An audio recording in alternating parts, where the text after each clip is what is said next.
ladies and gentlemen, boys and girls, episode 146 of From the Sidelines. That's a lot of weeks in a row, getting close to that 3-year anniversary. Guys, we got a special guest tonight, and as always, we will get to them just a few short minutes here. But before we do that, we got to bring in our co-hosts who are here every week on the show. Steven Hatch, how are you doing, my man? You did it. This one is all your credit. You reached out to our guest tonight. You put this all together, so good job. There's your round of applause. Proud of you. I appreciate that. You know, I'm trying to go hard, getting better at all this, podcasting stuff, trying to make sure, trying to get some merch lined up, all that good stuff. But anyway, we're here on the pod, ready.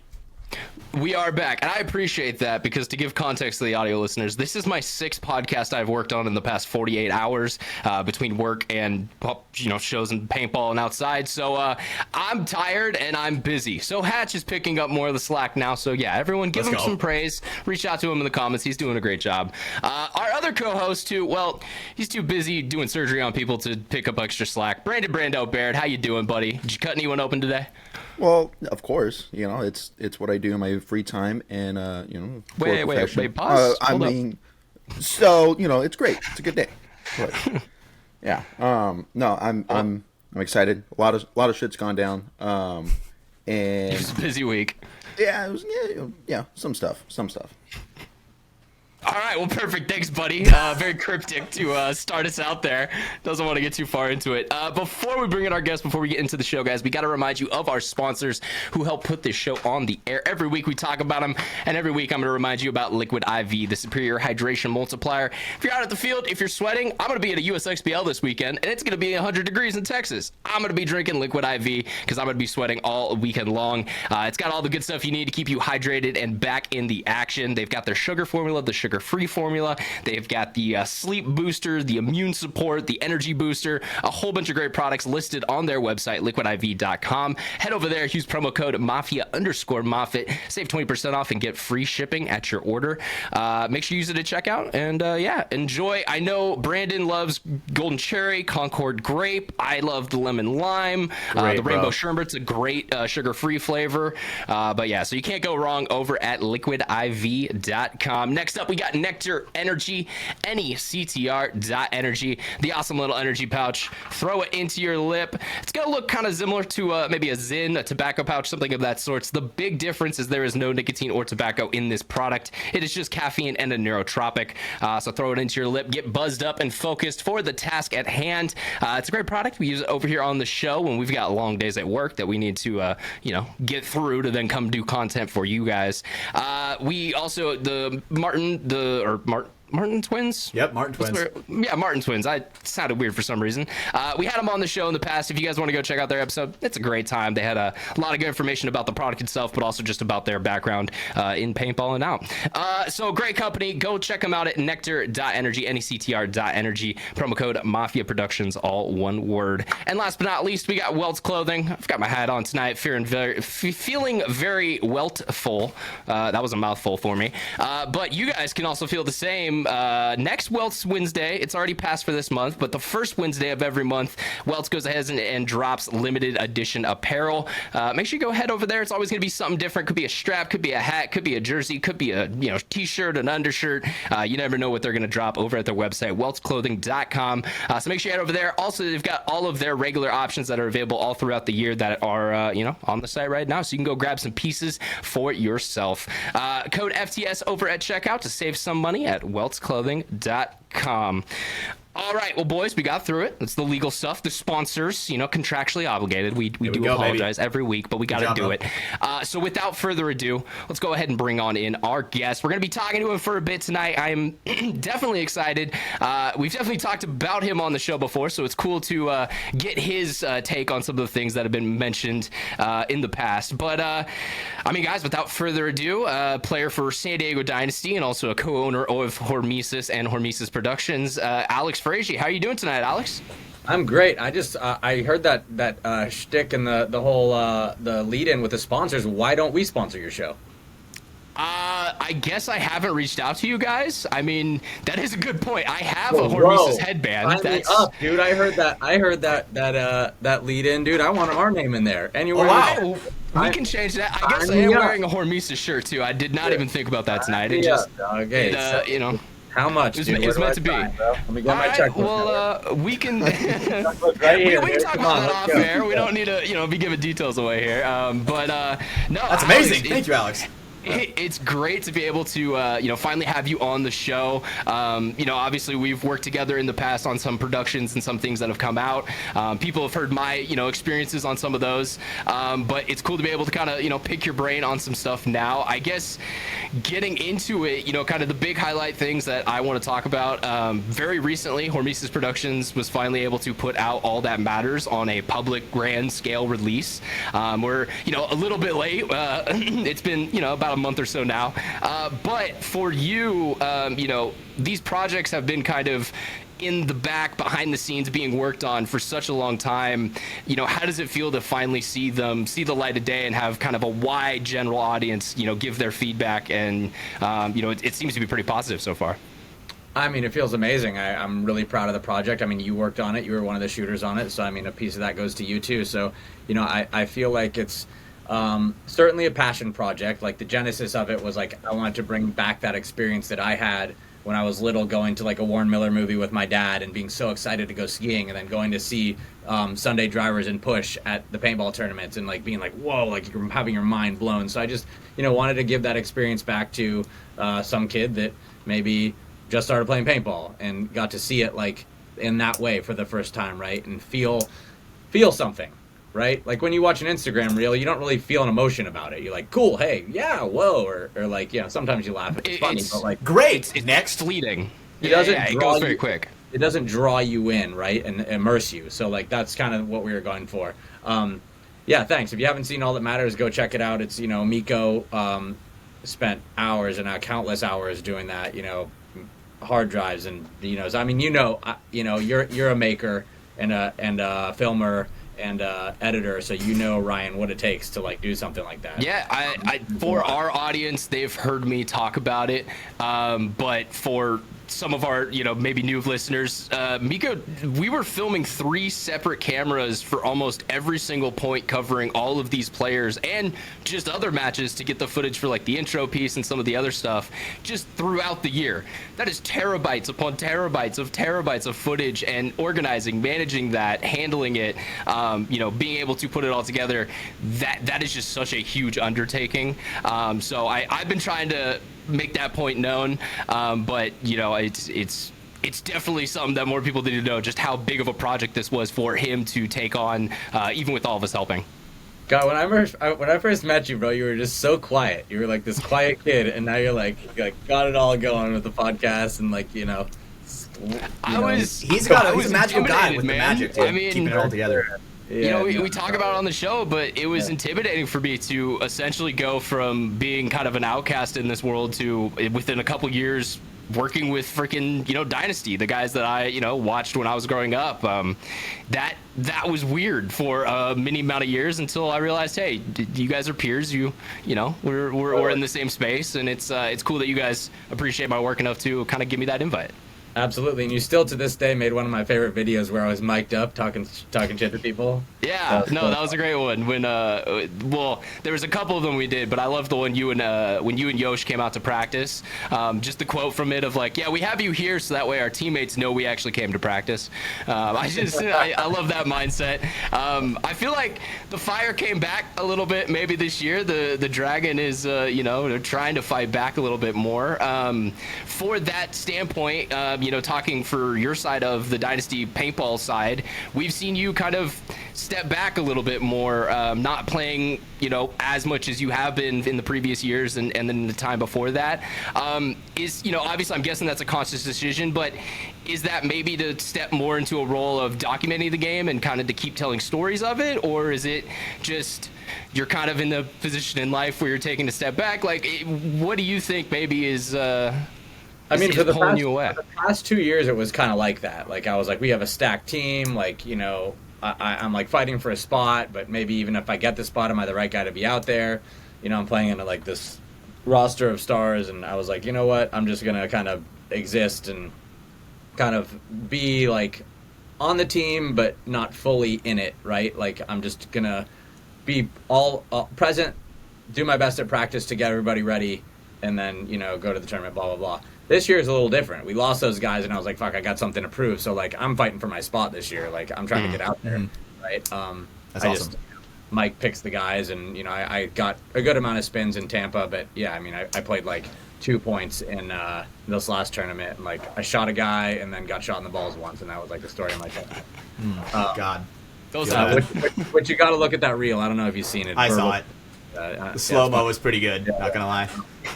So anyway, but actually it was funny. We were practicing there, and I looked over, and like, you know how there's a net between the two practice fields, and there was Hatch, and I was like, this is how he got on the show. He's like, oh my god, bro. He's like, yeah, you come on the show. I'm like, dude, let's go. So that was it, bro. You got I'm like, just call me. Yeah, absolutely, dude. Then I got the hormesis hotline, and dude, history ever since.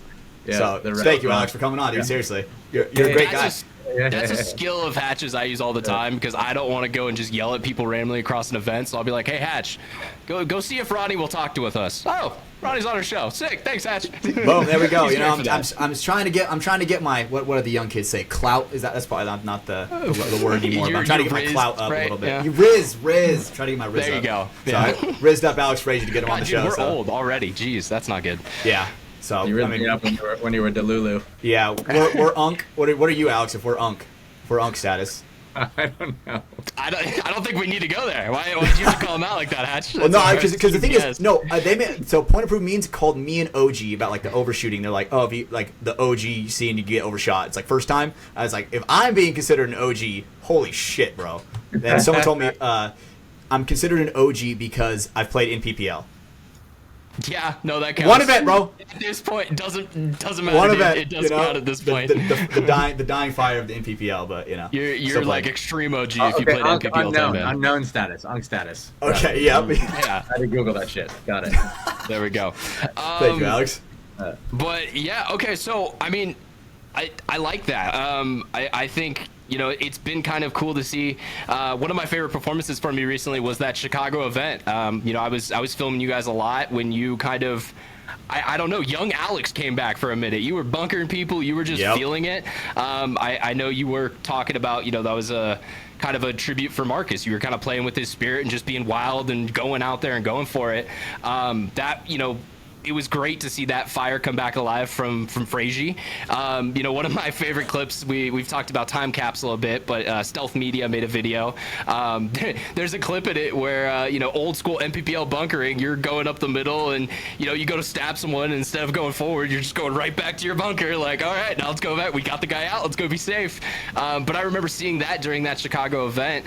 And it's, you know, it's cool to see, I don't mean to be mean saying this, but you old guys who have been playing the game essentially my whole life have moments that will still bring that passion and that joy back and remind you why you're, you know, spend all the time and money and energy to do this.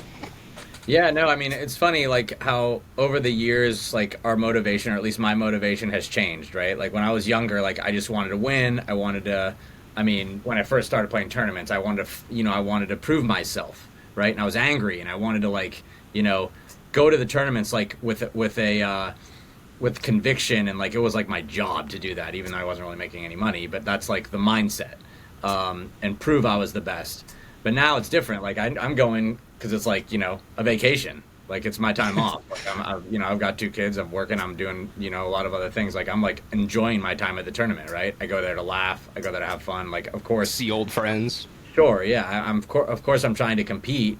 I'm take that seriously. But, again, like, once the game is over, I'm, like, laughing again, like whatever happened. That's very true. I've never seen anyone take a loss as good as Alex has. Sometimes it's like, all right, well, let's have it's fun. Not like now, I'm guys. happy about it, but it's not worth being miserable over it. You know, I completely understand point. that, Alex, because like, what you were just saying, I relate to that so much, dude. I as of now, like, I go to the events with conviction where I'm like, dude, I want to win so bad, where I, like, you know, sometimes I lose the vision of, like, why I'm going there is to, you know, see all my people and have fun and compete, you know, but I just get lost with what you said, you know, conviction, right? So that really hit me around the head with that one. So that was awesome to hear. Not gonna lie. But everyone's in their own place, right? Like, Joe has that right now.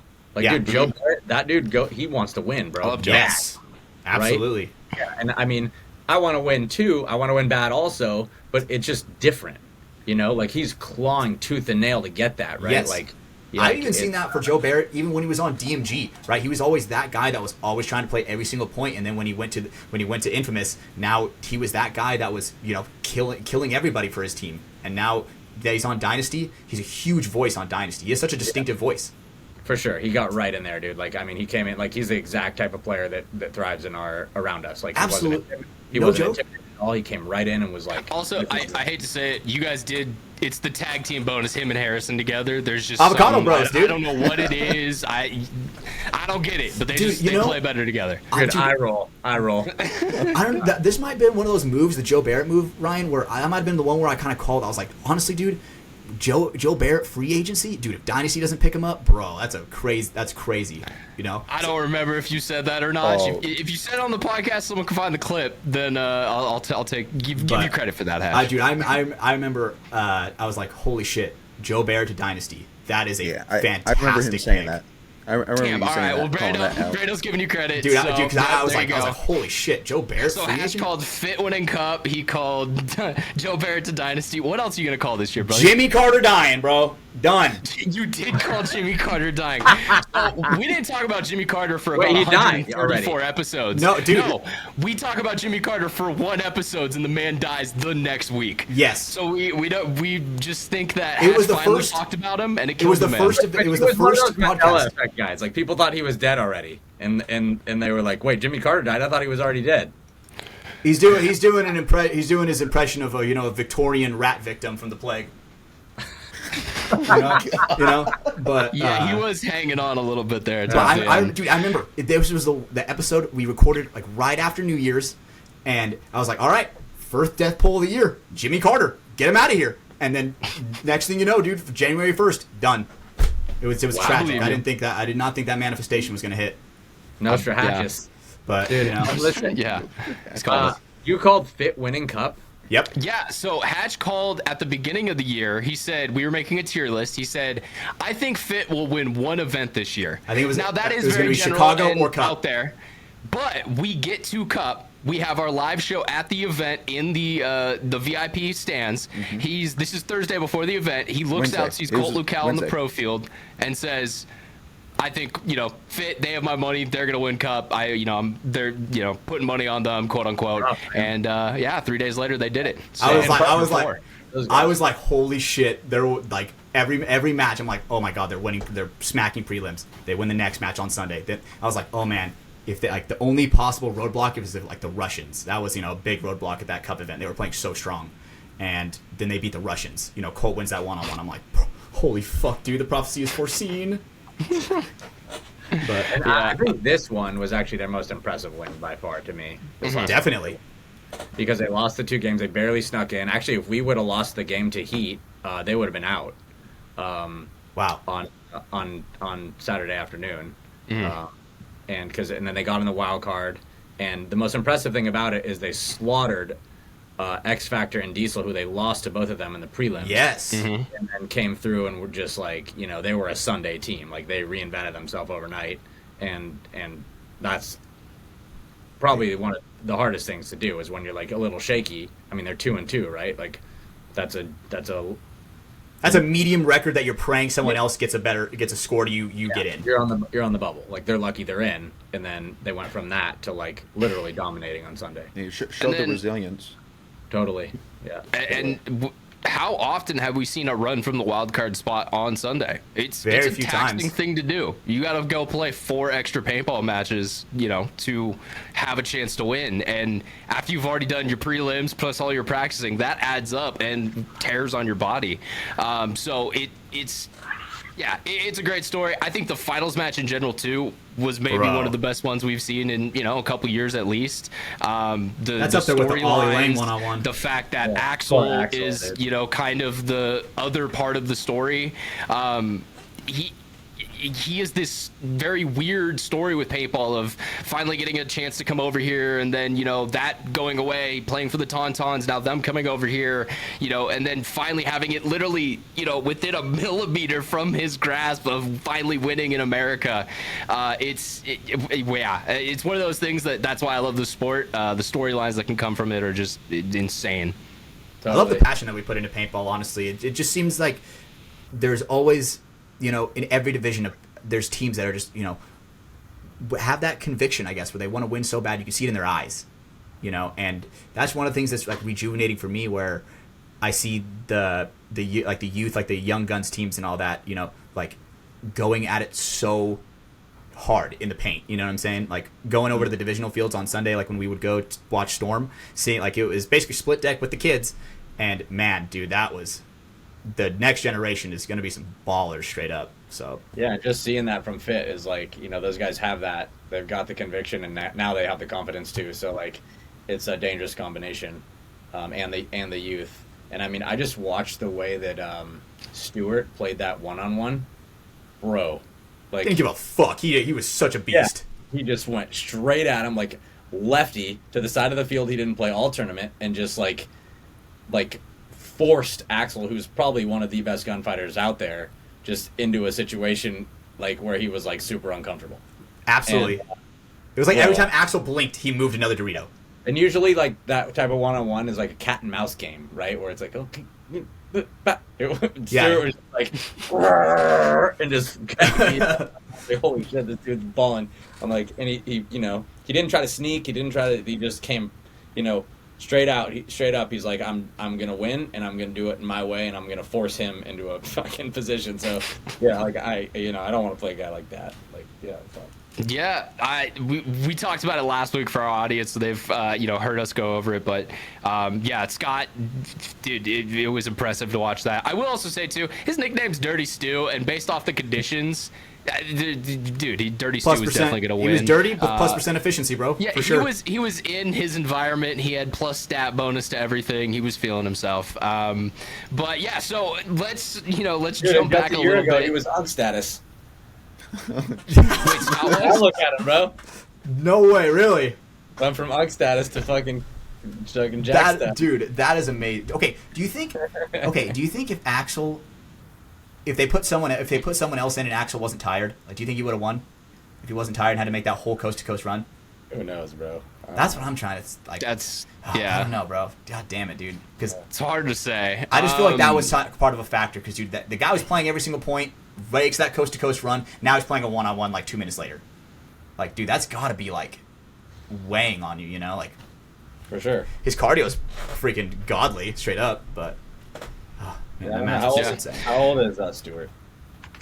Scott's in his 31? 20s, I think. He's around. No. Is he like late 20s? 34. Nope. He's 5 years older than me. He's 5 years older. You know what I learned about him? He was that he's old. like a Northern California guy, I think. Yeah, he was. Yeah. He played on NorCal Infamous. Yeah. I didn't know that. Yeah, he's a freaking we've baller. had Scott on the show multiple times. We were upset that Play the Game stole him from us last week. Because that is tradition. You come on FTS, and then PTG steals you a couple, months or years later, whenever they get around to it. No, we sent him as a sleeper agent. agent. They didn't Cool steal our him. boy over there. Hatch, I'm gonna go with my narrative. He stole him. Okay. we might be good. Well, more spick and span guests now, so yeah, we'll have to talk more shit about them now. But moving forward, or I guess moving back, I did want to kind of finish up talking about Hormesis Productions, because All That Matters did come out, but there is one more project that is kind of in the cans and still being worked on. That, of course, is Iron Kids. I did just want to touch in with you about it a little bit. Obviously, people have heard about it for years. Just touching in. Is it still being worked on, still going as progressing as planned a little bit? I mean, where are we at with it? Yeah, so like I just I've got the first 20 minutes, and I have some rough outs for the rest, some other scenes, but yeah, it's like one of these things where it's not a time sensitive story, so, and it's Dan just basically by himself editing it, and we're just trying to make it as good as we can. So, and it's going slow just because that's how these things are. Showbiz, baby. You know what I'm talking about. Yeah. But we're takes time. We're still working on it, and it's gonna come out hopefully this year. But I don't know, no promises. And I mean the first 20 minutes are dialed in, and like the bones of the story are all there. It's just about putting the pieces into the right place, and yeah, we have some really exciting interest from outside of paintball, based on the stuff we've shown and shopped around to people. So really, and that it's a human interest story. It's not really a paintball story. Paintball just happens to be the backdrop. So I've tried to warn our audience about that a lot from some of the stuff I've seen, talking with Dan and, some of the stuff I've been able to see, working on it. It's about the people that are the Iron Kids and Team Dynasty at that time, not necessarily, the story of paintball, but that is the medium for it. Have you seen the sizzle for it? Define sizzle. It's like a 12-minute preview. It's not a trailer. It's like a No, I have not. So Alex, No. you guys showed that before All That Matters last year. Yes, I told both of these guys that they should show up for All That Matters because I'd worked on it and I was very proud of showing it, and they both didn't come, so they also didn't get to see that sizzle. We got reel, outvoted by the team, bro. It's not my fault, dude. Yeah, I'm gonna give you crap every time though. It was the premiere for the movie I worked on. Come on, buddy. I agree. Support your friends. You're right. I'm a piece of shit, bro. You're right. No, okay, well I didn't say that, but yeah, well, good to hear though that there is positive progress. Context for people, like working on this is essentially an indie movie at this point. This is a small scale, budget film. You have teams of 6 to 7 people working on post-production, guys working on just audio type stuff, people working on just different graphic inserts, and guys working on story cuts while other people are doing the more nitty-gritty type editing. So it does make sense the time is happening, because it's like, as you said, it's Dan. He's working on it by himself, and especially with film, if you're making high quality content, it takes a lot of time to get it right. Yeah, we're sending it out for sound and color, but Dan is doing all the editing. Okay. Wow. Yeah. And Dan, we all know Dan's artwork. I just sent you the sizzle patch. You feel free to share it with Brando. I see that. And okay, Appreciate so that. Amazing. Thank you, Alex. You bet. This is Well, hell yeah. I'm glad excited. you guys get context for it now. It's a very good. It definitely got me excited, because it's like, okay, there's progress here. There's a story, like something's being made, and it gave me hope that I'm gonna see it at some point. Maybe we'll get GTA 6. I was we just get gonna Iron make Kids. that reference, bro. You stole it, bro. You motherfucker. What comes first? May 26, 2026. I saw someone reference that online about this Marcelo thing. Like, this happened before Oh, GTA. boy. This happened before. Dude, that is actually so good. Oh my god. But okay. So one thing I wanted to ask was, okay, do you know how many times I have watched All That Matters and showed it to non-paintball people? Like over 10. I just showed it to my girlfriend's grandpa, right? And he hears about the way that I play and stuff like that, right? But showing him on screen, right? And then he's like, oh, like what is all this paintball and blah? I'm showing. Then it's like the woods ball, the old guys, right? And when I first watched that, I didn't give it the appreciation. I was like, what the fuck are these old guys doing? But now I'm like, damn, that's what I dream of, And he's like, how old are these guys? And I'm like, some of these guys are like in their 50s, maybe 60s, I don't know exactly, right? And he's up there at like 70, so he's like, people really play at that age, right? So it was just really cool seeing an older person be impacted by paintball, where he's like, he didn't think that physically people could do that at that age. So it's very, very interesting to see like that kind of perspective. I'm Totally. privileged enough to where I have the crown of health, right, to where I can go out and do it myself.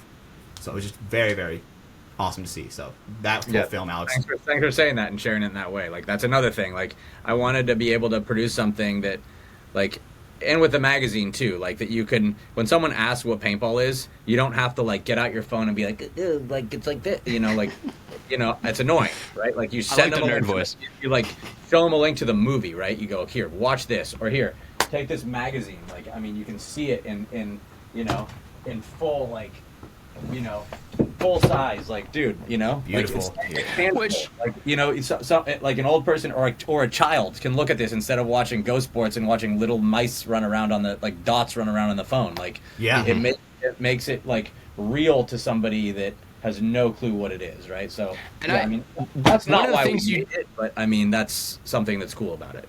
One of the things you just said there with Gap that I think is very kind of a small thing that I think went by a lot of people is the size of it. Magazines are not that size normally. That is a custom thing that you guys decided to do, because when you see it in person, we've mentioned on this podcast, it feels special. It feels different. It's this larger than life image on very high quality canvas that has some great, amazing imagery by a whole bunch of, you know, wonderful artists. And so Gap is awesome. I think that is a awesome thing that you guys are doing to bring back some sort of print media when, you know, is there a quote unquote need for it? No, you can get that information in other routes and avenues now. It's just special. Exactly. It cements stuff in a way where Instagram doesn't. It'll be gone in a day. Whereas that, you know, that that magazine with that article can live on in there for the next, you know, 10, 15 years when we're looking back like, oh, I remember, the Great American Paintball magazine, dude, back in my day. You know? When I first opened it up for the very first time, no joke, I was like, oh my God. Like, 'cause this is, obviously, dude, my whole life is paintball. I'm almost at the point where I played paintball more than I haven't in my life. Seeing that everything being represented through photos and all the stories, like, and I'm the kind of guy where, I mean, I've been in the pro pits for a long time. Not as a pro, but as a guy who's been in the pits, you know, the chumpy way, right? But seeing everything on photos like that, we just painted a picture that took my breath away, honestly. It just, the photos are so high quality, especially on like that big of an image, right? Usually average photos are like, you know, pixelated at that point, but it was just so crystal clear. So one question I want to ask with that, Alex, where did that come from? Where did Gap come from? So I've been like tinkering with the idea of doing a paintball magazine for a long time, but I can never like really justify. I'm like, I don't know what it is like that we need to do, but it can't just be a regular magazine because number one, news is antiquated, like or like any type of news or like tournament coverage is like that gets assimilated instantly through the internet, so it's pointless to do that, right? So what do you have left? It's like you got photos, but if you have a shitty, stock on a regular size, it's like, you know, how does that really do the photos justice? You need to have like a fashion magazine, like kind of like Facebook was, where they have like the big, and then I saw this magazine called Mountain Gazette, and it's like I have one over here. It's like a that office is crazy. It's a The relics in there.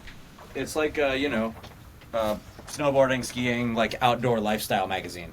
And I was like, holy shit, that's it, right? Like, I'm like, that's the one. So I contacted the printer, and I was like, yeah, how do we do this? We want to do a paintball one. And so that kind of the rest is history. And so I just, you know, and Mike Jeffrey, too, the writer, who's now the commentator guy for the NXL. Okay. He was like, dude, we should do a paintball magazine. And I'm like, no, that's stupid. Like, who's going to do all the work? And he's like, I'll do it. And then I ended up doing it. No, I'm just kidding. No. Philip and Mike are awesome. I mean, I will just on that note, extend an invitation to all three of you guys. If you feel inspired to write something, you know, we want to empower the community to like share their thoughts and their stories. Like, that's what this is. So like, and you know, I think that's powerful. Keith's piece, is it Keith Taylor?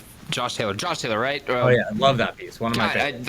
I feel bad getting your name wrong. I'm sorry, bro. But his piece really was so powerful, and I'm gonna be honest. I never knew that guy could write at that level or anything like that. But being able to have a platform for that, it was very cool to hear in his own words and his thoughts. You know, his perspective on stuff. Yeah, and everyone can relate to that story, right? Like you lose the tournament and like the shitty travel back home and all the feelings and like you know, I read that the first time and I was like, damn, like this guy, he really nailed it. And yeah, I mean, we got Joe, we got a piece by Joe coming out in the next one, which I love. Let me see here. I'll give you a rundown of a little bit of a. Dude, the Hormesis hotline, dude. What'd I say? Look at this, bro. I'm loving this. Yeah, let me see. Yeah, no, and the other contributors over the years, I mean, obviously, something we talk about on this show and, you know, something we're glad that more people are talking about, you know, Mike's article that was challenging and probably scared people. And, you know, we're like, wow, this is something that Gap is willing to talk about in an industry that probably hasn't talked about that. And yeah, I mean, we got threatened pretty heavily over that, but it was, you know, I feel like it was important.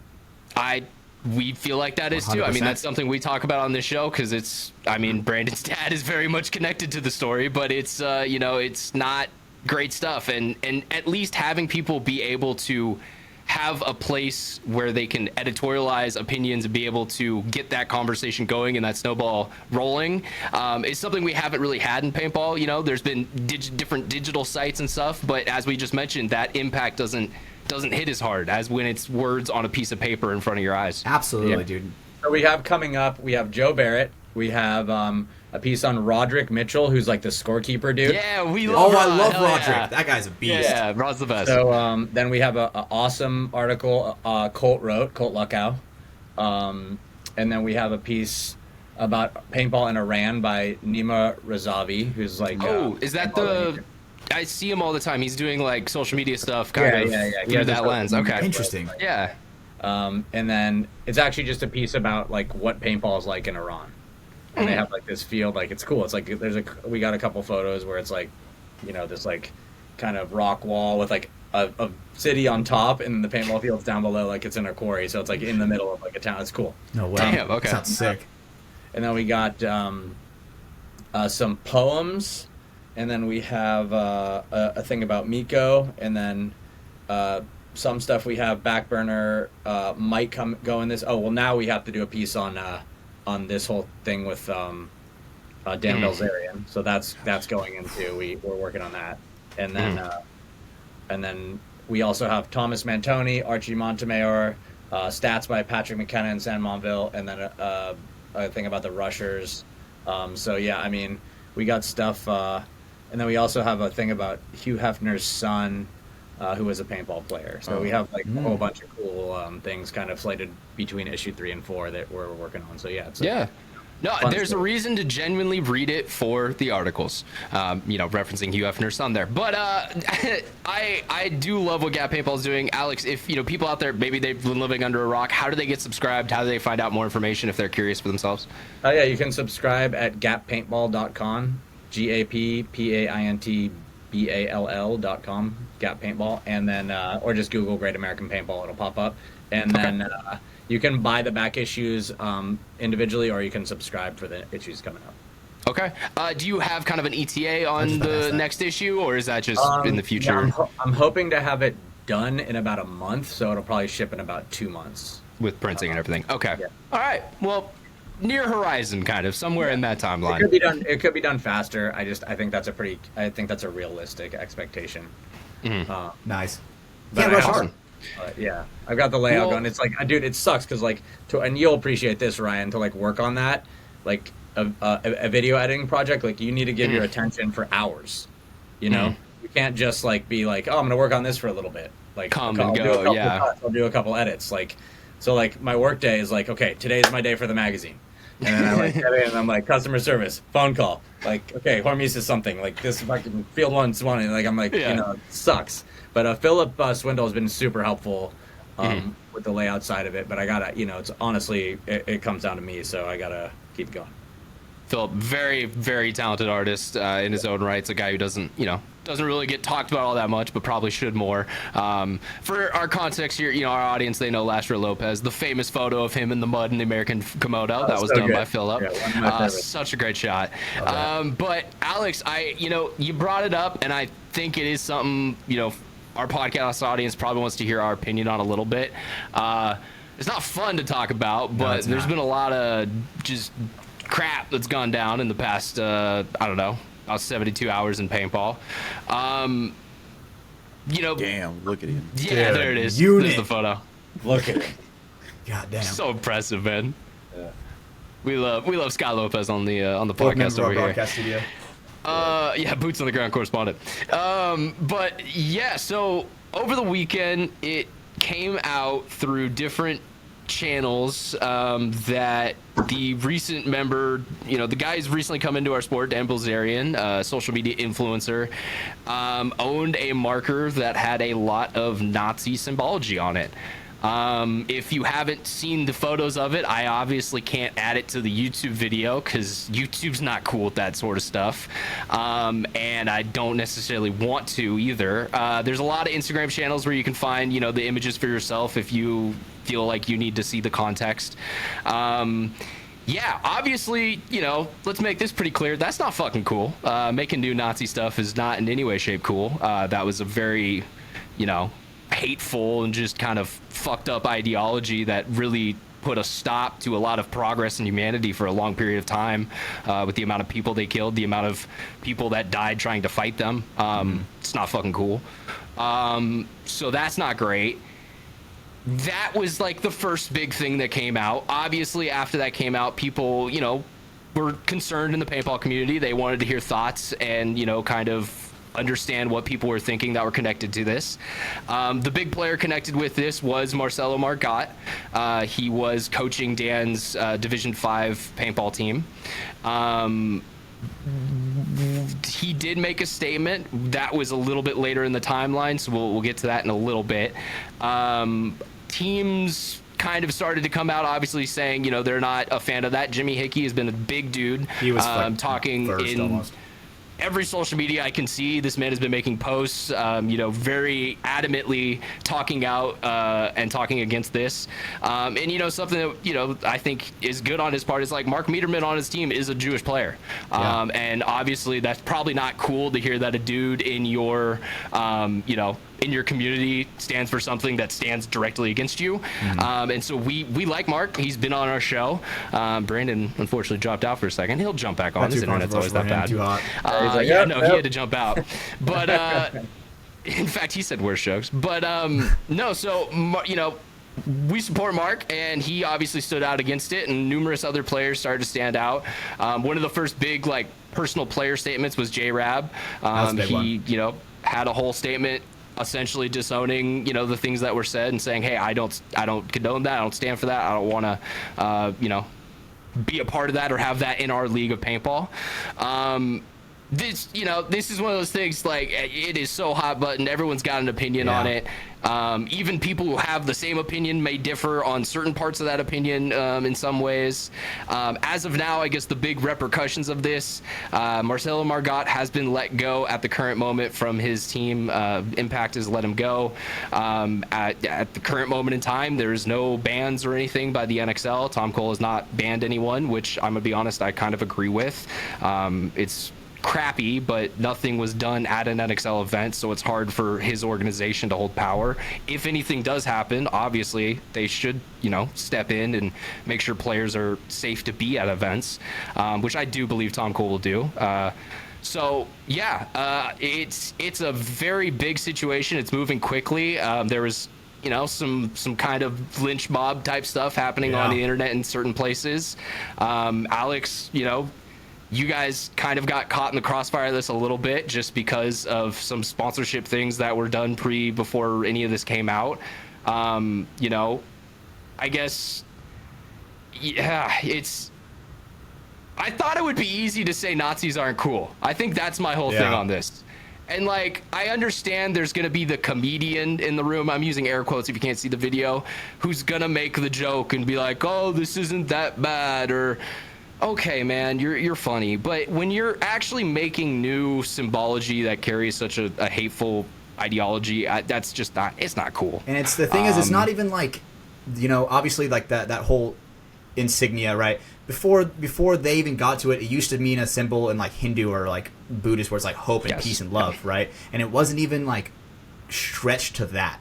It was like the worst of the worst. No, it was directly, exactly. Yeah, it was so bad. There's no, you know, there's no grace you can give here. This was clearly meant to represent one thing and one thing only, and that's, you know, of course, Nazi culture. So yeah, my thoughts on it are pretty clear. I don't really like that. We've talked about on this podcast in the past couple episodes my hate for Dan Bilzerian. You guys have heard my rant talking about everything shit he's done in the past 10 years, which includes throwing women off roofs, lying and, you know, frauding people out of about $50 million of money. They landed on concrete and broke their ankle. Just, you know, there's other things I can't think of right now, but the list goes on. I didn't think he's a great guy to begin with. And I'm kind of glad this came out. I feel like, you know, people can make their opinion for themselves now, and I'm glad that a lot of the paintball community seems to be, you know, thinking with their brain and making a smart one here. I will say, I do feel bad for Marcelo to be fully dropped from his team. Obviously, that's a decision they get to make because he's a player, you know, on their roster. do I think he helped himself in any way, shape, or form? I don't think so. I think he could have probably said some things better or done some things better, but at the end of the day, it's his actions he gets to choose, and those are the ones he decided to do, and those have repercussions, and that came with him being dropped from his team, it seems. At this time, I have no insight if he's going somewhere else or if there will be anyone picking him up or anything like that. I just don't know, and I don't want to speculate or cause rumors, but yeah, that's my rundown on it. Brandon, I do want to hear your perspective a little bit on it. I didn't even know Brando was here. Yeah, no, you've been kind of quiet on this one. I know. I've been dropping in and out. Yeah, we're jumping on the hardest part. Yeah, right. No, as you said, Nazis are bad, dude. That's it. It's you could have your own opinions. We're in America, freedom of speech, whatnot, whatever. But like, you're not safe from freedom of repercussion. No, not necessarily. But there's still like good and evil, and like it's always been viewed as like that is just bad. That's pure evil, right? We fought in a war of it.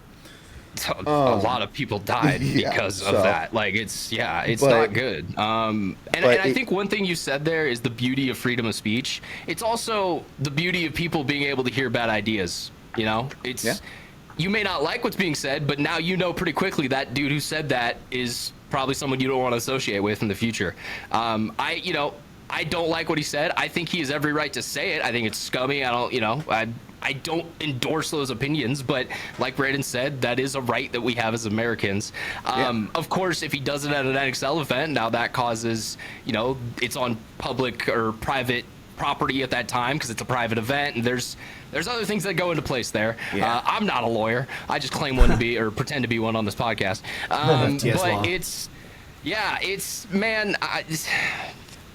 I guess, Alex, do you want to talk about it at all? You don't have to. Don't feel. Yeah, no, I mean, I think everything you said is dead on. Like, I mean, the man is repugnant. Like, his rhetoric is horrible. I feel like, so when he early on when he had some hormesis stuff and was wearing it and was like supporting our brand, right? I was like, or my wife saw a post that hormesis had tagged him in, and or commented on or something like that, and she's like, "Bro, what's up?" I'm like, "What do you mean?" And she said, "This guy is like a known anti-Semite. He's a bad guy." This is a couple months ago, and I said, "Okay, well, let me research that." Right, so I went online, looked at a bunch of interviews. She's dead on. Like, I the guy did research myself as well. He's outspoken about it. Like for the past 2 or 3 years, like he's shifted his platform to be like, I think that Jews and Zionists and Israelis are the source of the world's problems, and it's that's his stance, right? So I said, all right, well, we don't want to be associated with that guy. So, we can't control the fact that he has our stuff, but we can control whether we repost it or talk about it, right? So we decided not to do that and, try to separate ourselves like in that way, right? Meanwhile, like, other paintball companies are like, this guy it's exciting. Don't get me wrong. Like a guy comes in from outside of paintball with a lot of money and a lot of influence, and, people... I get it. Like, I was ignorant about it until my wife said something because she was already informed, right? Like, I knew he was like, like a Maxim magazine, like, all the women and his image and all that stuff. It kind of goes under the radar because, like you said, it was recent. And a lot of what he was known for was the stuff that happened in the 2010s, which was a lot more of just, hey, gun culture, having girls with you everywhere, being the biggest dude in the building. Like, which also, in my opinion, is also lame, but whatever. Yeah, that's like, I don't disagree. That fits the paintball demographic, kind of. Like we had bikini contests in 2011. I remember Living Legends. We did. We can't. Man. Yeah, like back when I was in my 20s, like, whoa, dude. Like, dude, you're absolutely right, Alex. I did my own research where I was like, I looked for a podcast and that he was on, and dude, that was all he was talking about. Was just his stance on it. I shared that opinion with like my partners and my team, and whether they looked into it or not, another thing, right? And you know what? I actually kind of take umbrage with myself for not telling Marcelo, like, bro, like, you know, honestly, he had already left the team when this happened, and I didn't have like that much communication with him, nor did I feel like that was a line that I was like wanted to step over, right? But either way, like in hindsight, I wish I would have said something to him earlier. But you know, he said his piece. I do not think Marcel is a bad person. Like, I've known the guy for like almost 15, 20 years, and he's a sweet guy. Like, he cares. Yeah. He's compassionate. Like, I've never seen him harm anybody. I've never seen him like speak hatefully about people. And you know, I think he's kind of caught up in this. And like you said, he had a decision to make, and it's hard to have both things. Like, the community rose up and they said, bro, you gotta separate yourself. And I think that, you know, people are forgiving. Like, I think even now, if he came out and said something like, I'm done with that guy, you know, I don't believe in it, Yeah. and I'm sorry. Like, it could be simple as that. And you know, Yeah, I think the notion that paintball has quote unquote turned their back on him is kind of false. I think they're upset at this action, but I do think if he took the right steps here, you know, people would be happy to still support him if they felt like he truly, you know, made amends for what they felt was a wrong action. yeah, but by no means, like, I mean, the Dan Bilzerian should not be representing paintball. No. He certainly does not represent me or my company. And I think he's a vile human, and his ideals and thoughts are archaic and repugnant. And I feel like that's, yeah, I mean, whatever, however many tens of millions of people, 70 million people died in World War II trying to get rid of, you know, of the Nazis, right? So, and also the war on information, like the disinformation that he has spewed online about, you know, what actually happened in the Holocaust and things like that. Bro, like, dude, just... Yeah, fun fact, the Holocaust happened. If anyone tells you different, they're lying to you. That was a very serious and tragic event that took place in history. Like, I very much enjoy history. We talk about it constantly. I listen to multiple history podcasts. Don't forget history. Like, don't let someone talk over it or rewrite it, because then that's how shit repeats it. And, you know, even if it's not the exact same, it tends to rhyme.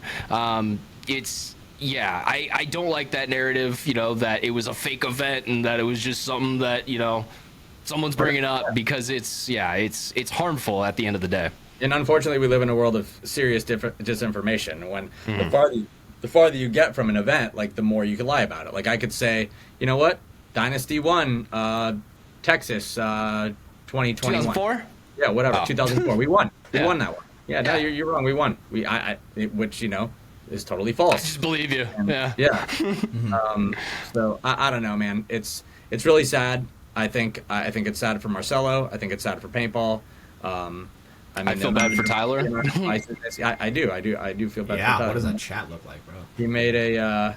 I respect the statement he made. Absolutely. Yeah, and you know what? Like, I mean, there's on both sides. Like, if you go through, like, one of the Dan Bilzerian videos, like, not paintball related, but one of these ones where, I mean, and dude, this is nothing for him. Like, he's been in a real hurricane shitstorm, and you know, and that follows him around. Yeah. So anyway, if you go read the comments on some of those videos, I mean, there's people that have his back. A lot of people, right? So we're living in a world where, you know, people have very conflicting ideals and thoughts, and this whole thing with hatred and blaming people for the way they look or believe, or their you know, religion, or their sexual preference, or whatever their, you know, whatever it is, you know, is out there. And that's just not what America's about. America's about, you live how you want to live, right? As long as you're not hurting anybody, you do you, man. Like, it's pretty much that simple. Like, the Constitution's written where your personal sovereignty should be the most sacred thing. And and I don't know, I just yeah, I'm sorry to rant on it, but I just, yeah, I think it's covered in sadness. It really is. You want to know my whole conspiracy on it? I have a kind of a whack job conspiracy. I have kind of a whack job conspiracy. I'm gonna hide my camera. Yeah. So I feel like maybe Marcelo had to sign an NDA with Dan Bilzerian for. So that's I'm my gonna theory. I'm gonna stop you right there, Hatch, because there's no proof of that. There's no evidence. That's what I'm saying. and That's why it's conspiracy. I look in doing the video essays. I've looked into some journalism things. If we don't have proof or evidence for it, I don't necessarily want to talk about it on a public forum, especially a podcast like ours. You know, we can report on what we know right now, and what we know is that he was cut, and that there's been no bans by the NXL. That's really kind of the outcome at this moment in time, and that will change. I guarantee you by Friday there will be more, different outcomes and things that have happened. 100%. It's just kind of the nature of the world we're living in right now. I mean, yeah, I guess the question can be, it's a strange hill to die on, Marcelo. It's, that would be mine if I could ask him, honestly. That probably would be what I'd ask him. But he probably has his reasons, and yeah, and you're right. You have to like, deal with the consequences of your actions. Like, that's it. Like, I mean, yeah. the what was going to happen was pretty clear. I mean, not that he was going to get cut. I don't know what happened behind the scenes with him and Impact. Like, I don't know what they said, but the reaction of the community was like pretty obvious what was going to happen. And he chose to respond how he did, and I can't say, like, if I was in that position I would have responded like that. In fact, I know I wouldn't have, but I mean, he chose that way, and now you got to deal with you reap what you sow. So that's it. I just and it's tough. I mean, he said, like, Dan Bilzerian is not a Nazi. Like, that's a pretty that's a statement that you could sort of kind of easily disprove, I feel like. Yeah. I mean, the guns, in my opinion, show it. Like, it's not even close to, like, any kind of other symbolism. You know what I'm saying? At least for me. Yeah, and if it was just the gun, okay, maybe he's like a enthusiast of, like, Call of Duty or like, or like, it's just the overlapping layers of there's smoke. Oh, there's fire. Oh, there's gonna be more fire if you definitely a paper trail behind this for sure. Yeah. So I don't disagree. Let's move forward. Let's talk about happier things. Let's talk about big events that I got one. Okay. You got a I was gonna build up to something. Andor season finale. No, here we go. Yeah, Andor show I've definitely watched. Alex, Hormesis, you guys just held a pretty big one-on-one tournament that finished up over the past weekend. So what is kind of the backstory of that whole tournament? I think it's a great thing. It's a great format. What kind of is the backstory of the Hormesis one-on-one duels? And then this year, what happened? What's the big news? So yeah, we had for the past year, we've been doing one-on-one tournaments all over the world. We had 8 events in different locations, and from each one of those events emerged a winner. And this last weekend, all the winners met in Leeds, Alabama at Prime Paintball, which is one of the best paintball fields I've ever been to. It's on the McGowan's private land out there. The grass is just Mike McGowan. The grass is like putting green golf course. Like it looks beautiful. It looks beautiful, yeah. So unfortunately, it did rain, but it didn't really affect the event. But we had 8 competitors, all with very unique stories. We shot it all for like a short documentary or a short show we're going to do on it. And it's really exciting. And the finals were Clayton Rizzardo from the Sea Dogs against Justin Hodges from the Hurricanes, who's 18. And Justin Hodges, the 18-year-old, took it down by 1 point. So it was exciting to watch. Good for him. And super fun. There was, it was cool because both the guys that made the finals had their families there, and That's they awesome. were like doing the helping and the pitting and like the coaching, and like it was cool to watch. So it was a good event, and I'm sad it's over. Amen to that, brother. Question about those for the one-on-one duel. Is there a rank component? Like, is there if you're an active pro, can you not join in, or because I wonder, do you guys even do that? Is it just, hey, if you want to show up and play and see who's the best? I don't know. That's Okay. an Oliver. That's an Oliver okay. question. Yeah, because you did just mention that 2 pros made it to the finals. Yeah, but I don't know if those guys were pro when they qualified. That's a good question. Okay, maybe they were semi-pro. Okay. Yeah, because I'm not sure if they were. Yeah. But yeah, Interesting. I'll have to ask Oliver that. Because good to know. actually, I'm sure neither of them were pro when they qualified. Well, yeah, the Clayton definitely wasn't because he was playing with the Sea Dogs last year. But Yeah. yeah, I Neither wasn't was sure the other about guy. Last They year, turned Chris him- Caputo was playing on Brooklyn Bears. what he that play in was. it? Oh That was yeah, last but- year. Yeah, no, but that was That's so. years I ago. think what happened was so somebody he didn't actually qualify. Somebody couldn't make it, and he stepped in. But when he did Really? play, he wasn't pro yet. Yeah. Gotcha. Okay. Yeah, I remember that. Okay. Interesting. I don't know. Makes I sense. feel like pros have like shied away from it just because that's like I mean, you're putting yourself out there, right? Like it's a, you know. I mean, hey, shout out Jacob. Jacob Johnson showed up, but Yeah. same thing. Was he a pro yet? I guess that was already 2 years ago. Yeah, so they were not either. So, all right. Well, I guess no one wants to get out there. I actually coached him. He's a great guy. Yeah. We've had him on the show. We've had him on the podcast. He said Reaper. maybe 20 words the whole show. Rum Spring Reaper. Yeah, I know. That's what I was like. Does this guy not like me when I was coaching him? We thought the same thing, but Like, no, actually great guy. Mr. Johnson, how is it like being on Paintball Fit? Yep. Yeah. Just like that. And then pretty after, he was like, actually, I asked Blake to coach me, and he couldn't do it. So then I asked him. Oh, That's damn. crazy. Hit him with it. Dang. Well, Hatch, so you were going to go somewhere else based off of that, or before we got into the one-on-one topic? Yeah, one thing I want to ask you. So, how did you meet the other horsemen? Ryan, Yoshi, and all- like, how did you, like, did you guys just, like, meet up at a bar one day? Like, No, we were kids. They were a little young for that. So yeah, like Oliver, I met at like this not a high school, like a middle school party. He went to this like middle school adjacent to me, and he was like dating a girl from my school, and like his name was kind of infamous, but I had never met him. And then I saw him at a party, and we like kind of butted heads. And then I don't know, we're probably like Challenged him to a dance contest. crazy. Oh. No, I would never, dude. So Oliver is a fucking badass breakdancer. So he had the like He used to underneath his break? bed. Oh, dude, underneath his bed in high school. He always had a 12 rack of or like a case of Coke, and Okay. the giant piece of cardboard all taped together. And he would So he could bring out the spread it cardboard. out? Yeah, and he would do spins and like the whole deal. Like he's a really good Yeah, dancer. okay. Yeah, he's a really good dancer and a really good skater. So like he was a cool kid. And then we became friends. Our buddy Nick, who had a paintball gun, actually he gave it to me. It's right here. Dude, I love that wall. There's so many cool guns on that wall, Brando. I know. This auto mag right here. Oh, fuck yeah. Yeah, it's actually a mini mag. But it's like I got the purple Venturi barrel. Like dude, this thing was Dang. Dude. expansion chamber. Yeah, the whole deal. Like What you know. year did that marker come out?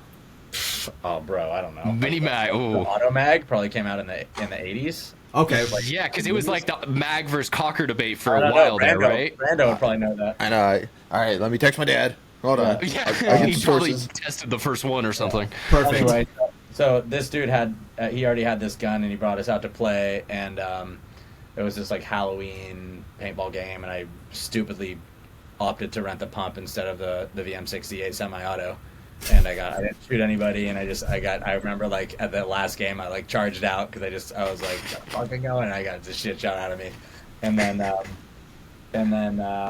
You realize that day paintball's not hurt that bad.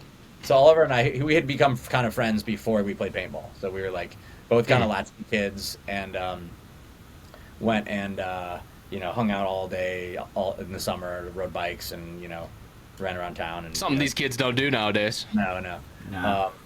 So then, Hey, my generation did. All right, I I'm miss proud of riding my that. bike, bro. so Dude, then, Airsoft Wars, it was the best. Sorry.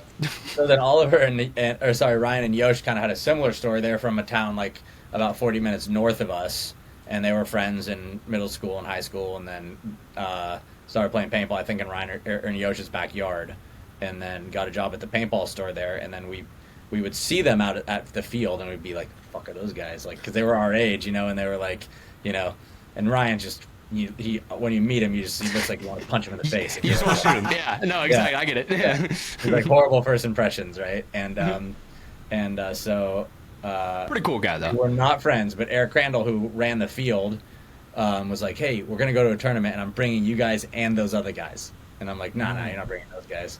They're pieces of shit. And then we ended up going to this tournament together and then becoming friends, and then realizing, the rest is sort of history. So that was like the beginning of our relationship.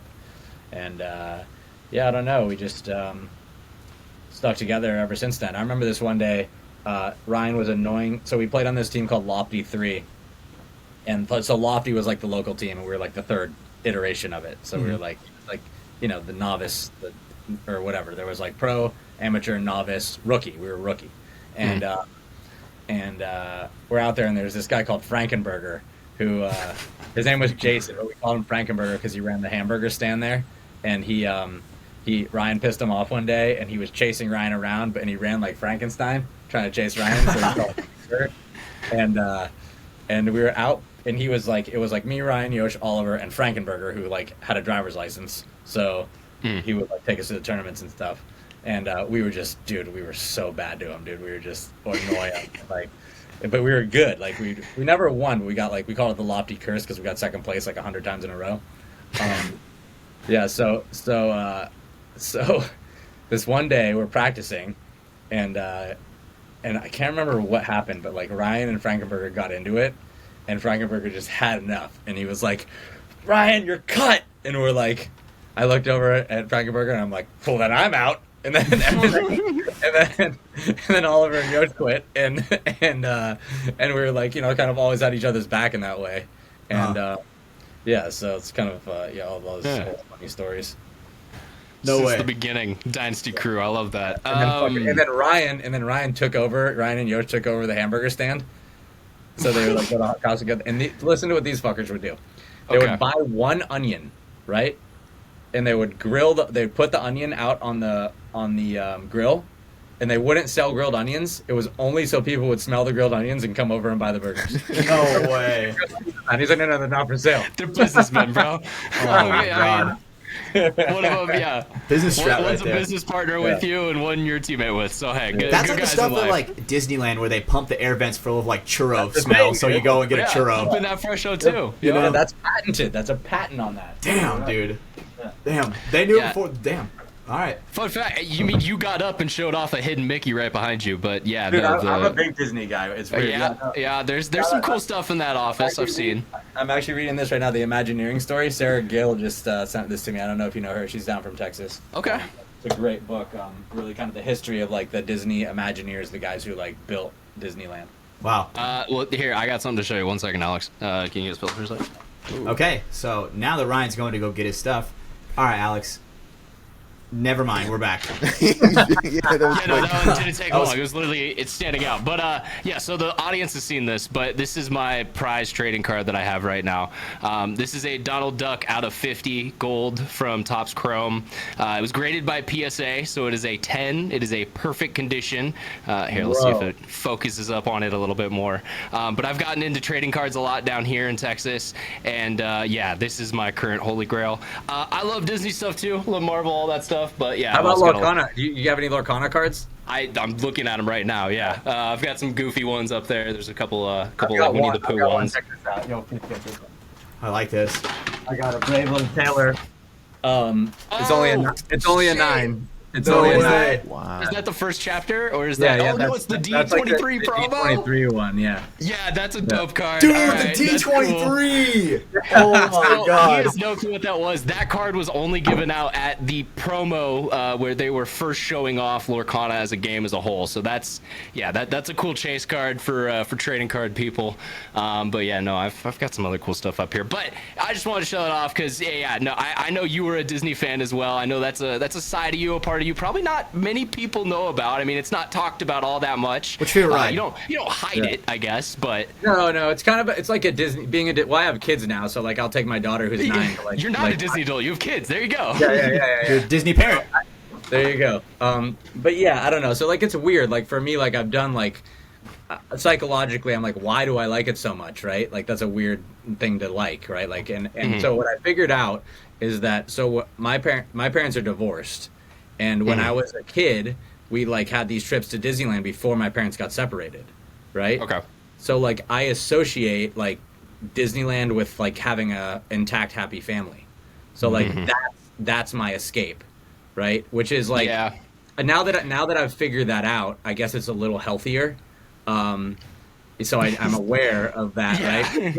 But I will say like I really have learned to appreciate like the art and the engineering that goes into like the theme parks for sure. Yeah, definitely. and then I became like, Imagineering, involved with that. Totally. like the book that you just showed, like there's so much that goes into it, especially when you go back into the 60s and 70s. I mean, these dudes were making new technology to put inside the parks to blow people's minds when they went there. Yes. That's one of the reasons I made a video essay myself, was I just was watching theme park video essays all day, and I was like, this is so cool. It's people talking about stuff. Let me make one for paintball. And then talked about WDP, which was a great video. I was proud of it. Great, by the way. And Yeah, I actually just talked to Jed Green the other day. That's sick. Okay. I have an angel over there. Yeah, no, it's behind you, right? Yeah. The 3 tubes. It's next to your shocker. I have another one up there. I gotta show you this one. Oh. I was like, not it's his that other one, angel. right. My bad. All right, who has more You guys guns? also Alex see or his Dufort behind Dynasty him? waffle body shocker. Dude, Dufort, that's my boy. So check this out. So this is like my prize Oh. right here. So, yeah, this is a cool one. That's But old. what's extra cool is this barrel. So this barrel is one of the first die barrels. And it actually says it's got engraved there 690 Alex. I think it says Iron Kids. I don't know. It's like hand engraved. But the thing is so the way they used to make these die barrels is they would have the stainless steel part and then the aluminum part, and then someone would epoxy it and then like have to line it up and glue it together, right? Okay. So you couldn't really get. It was hard to get the pieces, but I got either Maddie or Davey to get me this this back. And then there was another company at the time called OTP, which stood for On Target Products. So they made their own barrels, but they were one piece and they were all aluminum. So I got a OTP barrel, and then they cut the front off of it and then glued it into the back of the die barrel. So this is an OTP die. That's a one of one. That is so cool. Yeah. Okay. So, but essentially, this you thing has- just this thing made has it. a miles. Yeah. I think Opie made it actually. Opie, okay. And he was the one. He worked at B&M Pro Shop, which made OTP. But again, that's Wow. one of the beautiful things of paintball from back in the day. Is it was a lot less. You just grab your Planet Eclipse marker and you're good to go. It was, I like a stainless steel back, but it's too heavy up front. So let's just cut 2 barrels in half and put them together and see if that works. I would not Yeah, have it survived was so old school cool. paintball. Look at the bro. O-ring that just fell off here. Like, Oh no! Dang, look at the mountain ridges on that thing, dude. yeah, right? Yeah. Damn, dude. They need a new one. That O-ring may have been before I was born. Cat feed neck. Dude, check that out. Oh. Yeah. Kick-ass paintball products. Dude. Gosh, Thing yeah. that, I the love trigger old school just markers. totally screwed up. Like, there's no way this thing works. Damn. It's got the switch. Yeah. Does it have the old battery in it, or did you do the conversion? Oh yeah, no. This thing is vintage as it gets. What like, it's, is Okay. that? This is like how you'd unlock the bolt. Yep. Unlock the bolt? There used to be a spring in here, so you'd open this up and it has a little thing there, and you put it to the side so it wouldn't retract back in, and then you could open up this part, and then the bolt. What, the grease comes gun? Yeah, so that's your, And that's the bolt, right? So then you can see like the ram is down And- there. Yeah. That opening breach is what got fucked up by the sand at Damn. Huntington Beach. Dude, you gotta Skyrim lockpick your gun to get the bolt open? That is crazy, dude. So this one's number 6503, so it's not a super old one. That one's definitely older over there. I mean, that's That's still an still old marker. definitely There's a older than I lot am. of kids playing divisional paintball right now who weren't alive during that marker. That's Cue the crazy Brody to think. Lewis clip when he's like, I was born in 2007. It's like, what the Oh f- yeah, Alex, Bro, that what? destroyed us. We felt old. Brody Lewis was born in 07. That's crazy. Yeah, Jesus Gotta get Christ. that. I mean, yeah, just talking to those. Yeah, this is a really old. This one has a single trigger. Oh man, Oh, It's with the got, tank dangle? the awesome yeah. drop forward. And then the OG bubble on the side. Oh, okay. I think this is the gun that Oliver played with in Mardi Gras, the first pro tournament he played, possibly. I think that's. At least I know he had this barrel. I know Wow. that. This one doesn't have a serial number on it. This was a really. It was this is a scratched really off. old- Yeah. That marker was used to commit some I mean, violence on the the field. serial number on that other gun was engraved by hand. It's like all wobbly. Yeah.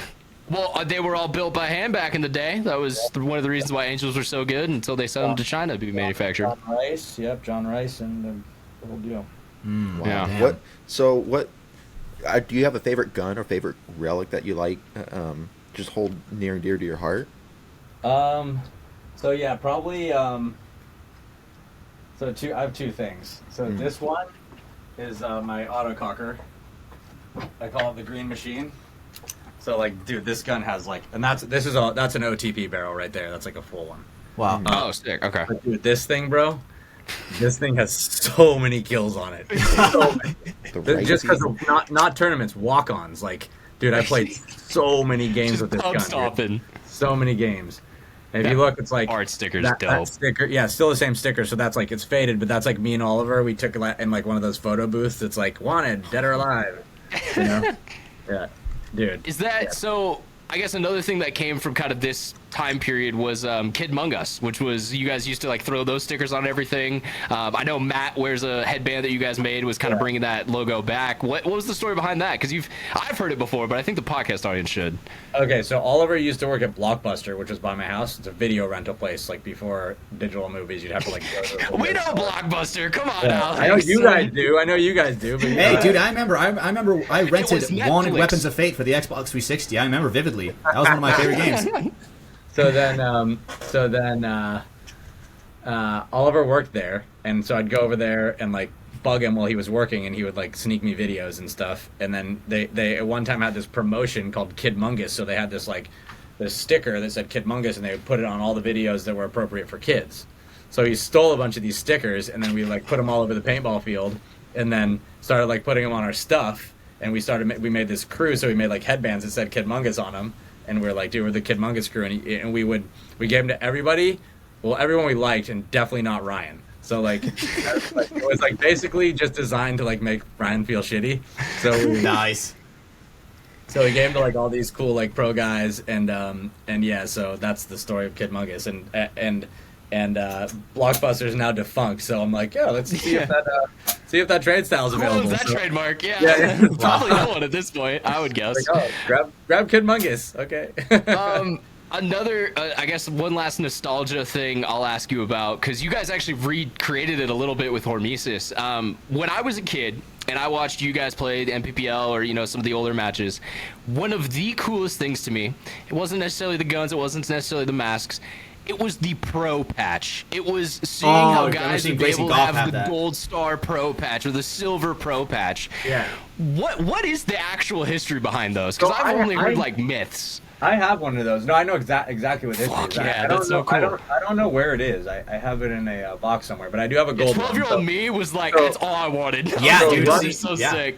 So Rusty Glaze started that, and he was like, at a certain point around like the late aughts, like maybe 2006, 7, maybe even before that. He's like, thank you, Alex. You don't know what you just did by saying aughts. You just made me right in an argument that happened about 30 episodes ago. Oh, that was amazing. I'm gonna clip that. This is gonna be the social media clip.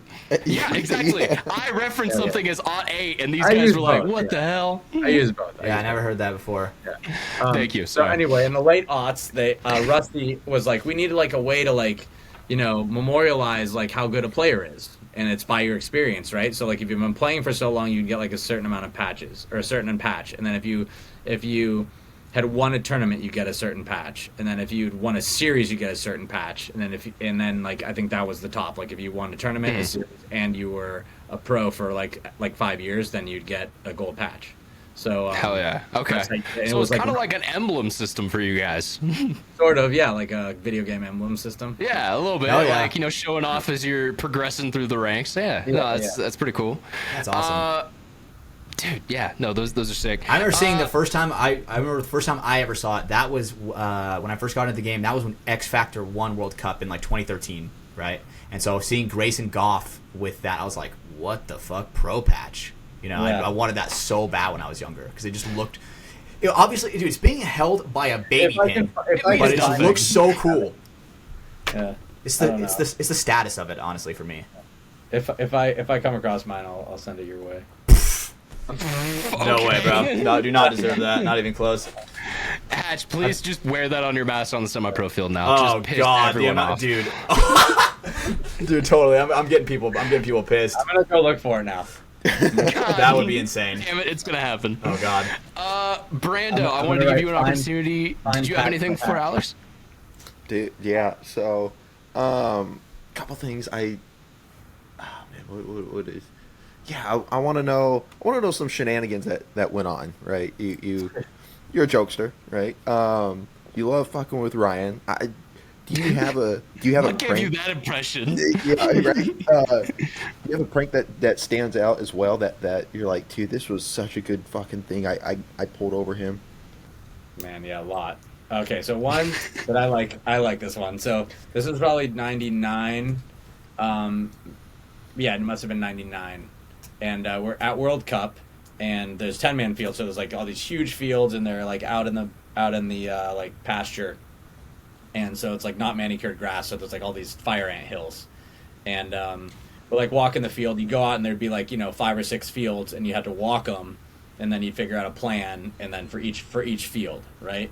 Mm-hmm. So we were at this field, walking the field, and like me and Oliver were looking at this bunker, and we're like, yeah, this bunker sucks. Like, why would you ever go here? And I remember it was like one of those like it looked like a nipple with like 2 wings off the side of it. Yep. Okay. Oh yeah. And this is when the fields were all connected with hoses. Like they're like Tripping Oh, hazards. I remember talking about that on the old episodes. Yeah. And actually that would be cool now because it would take away bounce shots because the bunkers were like constantly being fed air and they weren't that thick vinyl. They were like kind of more like almost like a fabric. Because they didn't have to retain it as much, right? Yeah, it was just being and they were very lightweight, and then when they folded up, they were like cloth, so like you could pack it up really tight. Anyway, we're like, this bunker sucks. And then we looked down, and there was like a massive anthill in the bunker, right? Fire ants. Oh. And we're like, look at all these fucking fire ants, and we're like, dude, we should tell Ryan this is a great bunker. Oh no. Yeah. So we're like, dude, Ryan, this bunker's sick, bro. Like, check it out. Like, this is. He's like, what are you talking about? And so we made a part of the game plan for him to go there. And dude, he goes in there and he gets annihilated by fire. Dude. And I felt bad after, and like we didn't tell him for like a little while. Like I feel like so he just thought it was unlucky. Yeah, it got so bad, and we were like, Oliver and I were like. So yeah, sorry, bro. Wow, Damn. you guys sacrificed what? Were you guys were still counting bodies, right? Oh, So- we were fucking shit up. Like we weren't gonna I lose. was like, they didn't Okay, care I at that was point. Yeah. It didn't matter, dude. Like we were playing, like it wasn't one of our. So back then, you'd play like into like 2 pros and then like a bunch of amateur, and especially World Cup, the competition was super watered down. Like, you had some really tough amateur and pro teams, but everyone came to World Cup, and there were some bad teams like that you just gonna fucking annihilate. So, Yeah.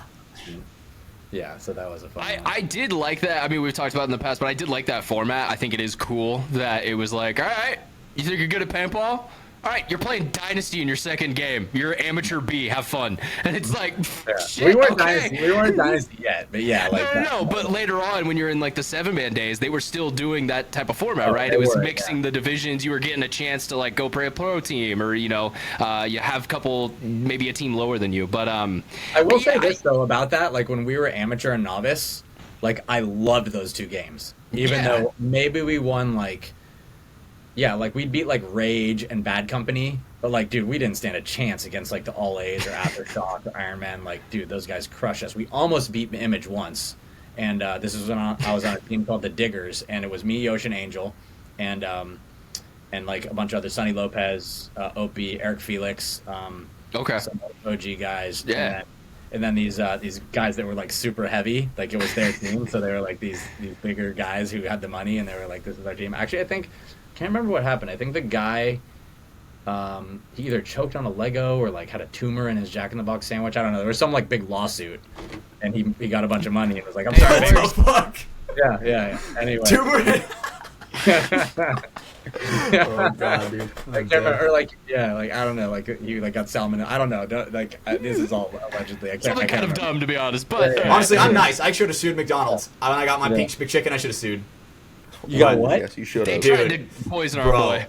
I took a bite into a chicken sandwich one time. Bro, pinker What was it? than fucking anything was I've that ever cooked? seen, I bro. think there It was still ice crystals like in that. it. Like, they didn't even dude, try to cook it. Bro, and that 3-hour drive home, dude, I am fighting for my life. Like, I'm like, Dude. oh man, this is turning my stomach, right? So, yeah, I should have done what he did, just sued. I love my chicken rare. Anyway, so we're playing Image, right? That's our game in Vegas, and we like Yosh and I blow this tape out, right? And it's like, I think he gets shot. Like, he trades with the last guy over there. And I'm like, dude, I'm about to back. And this is when the fields are huge. It's like this giant woods field.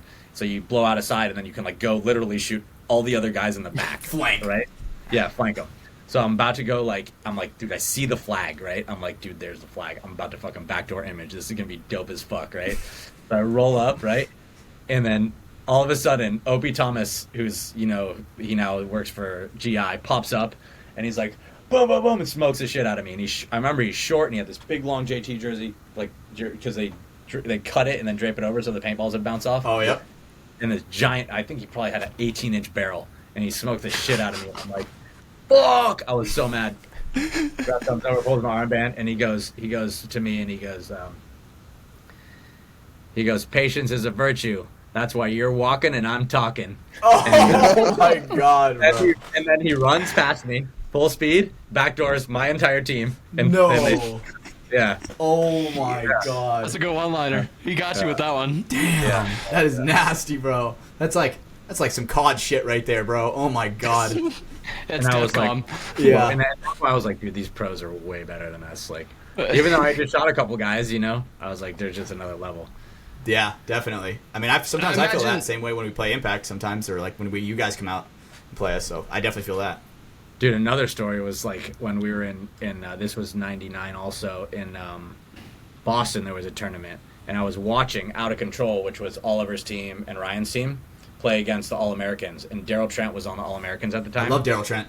Yeah, and Daryl was like, he was the shit, bro. Like, Yeah.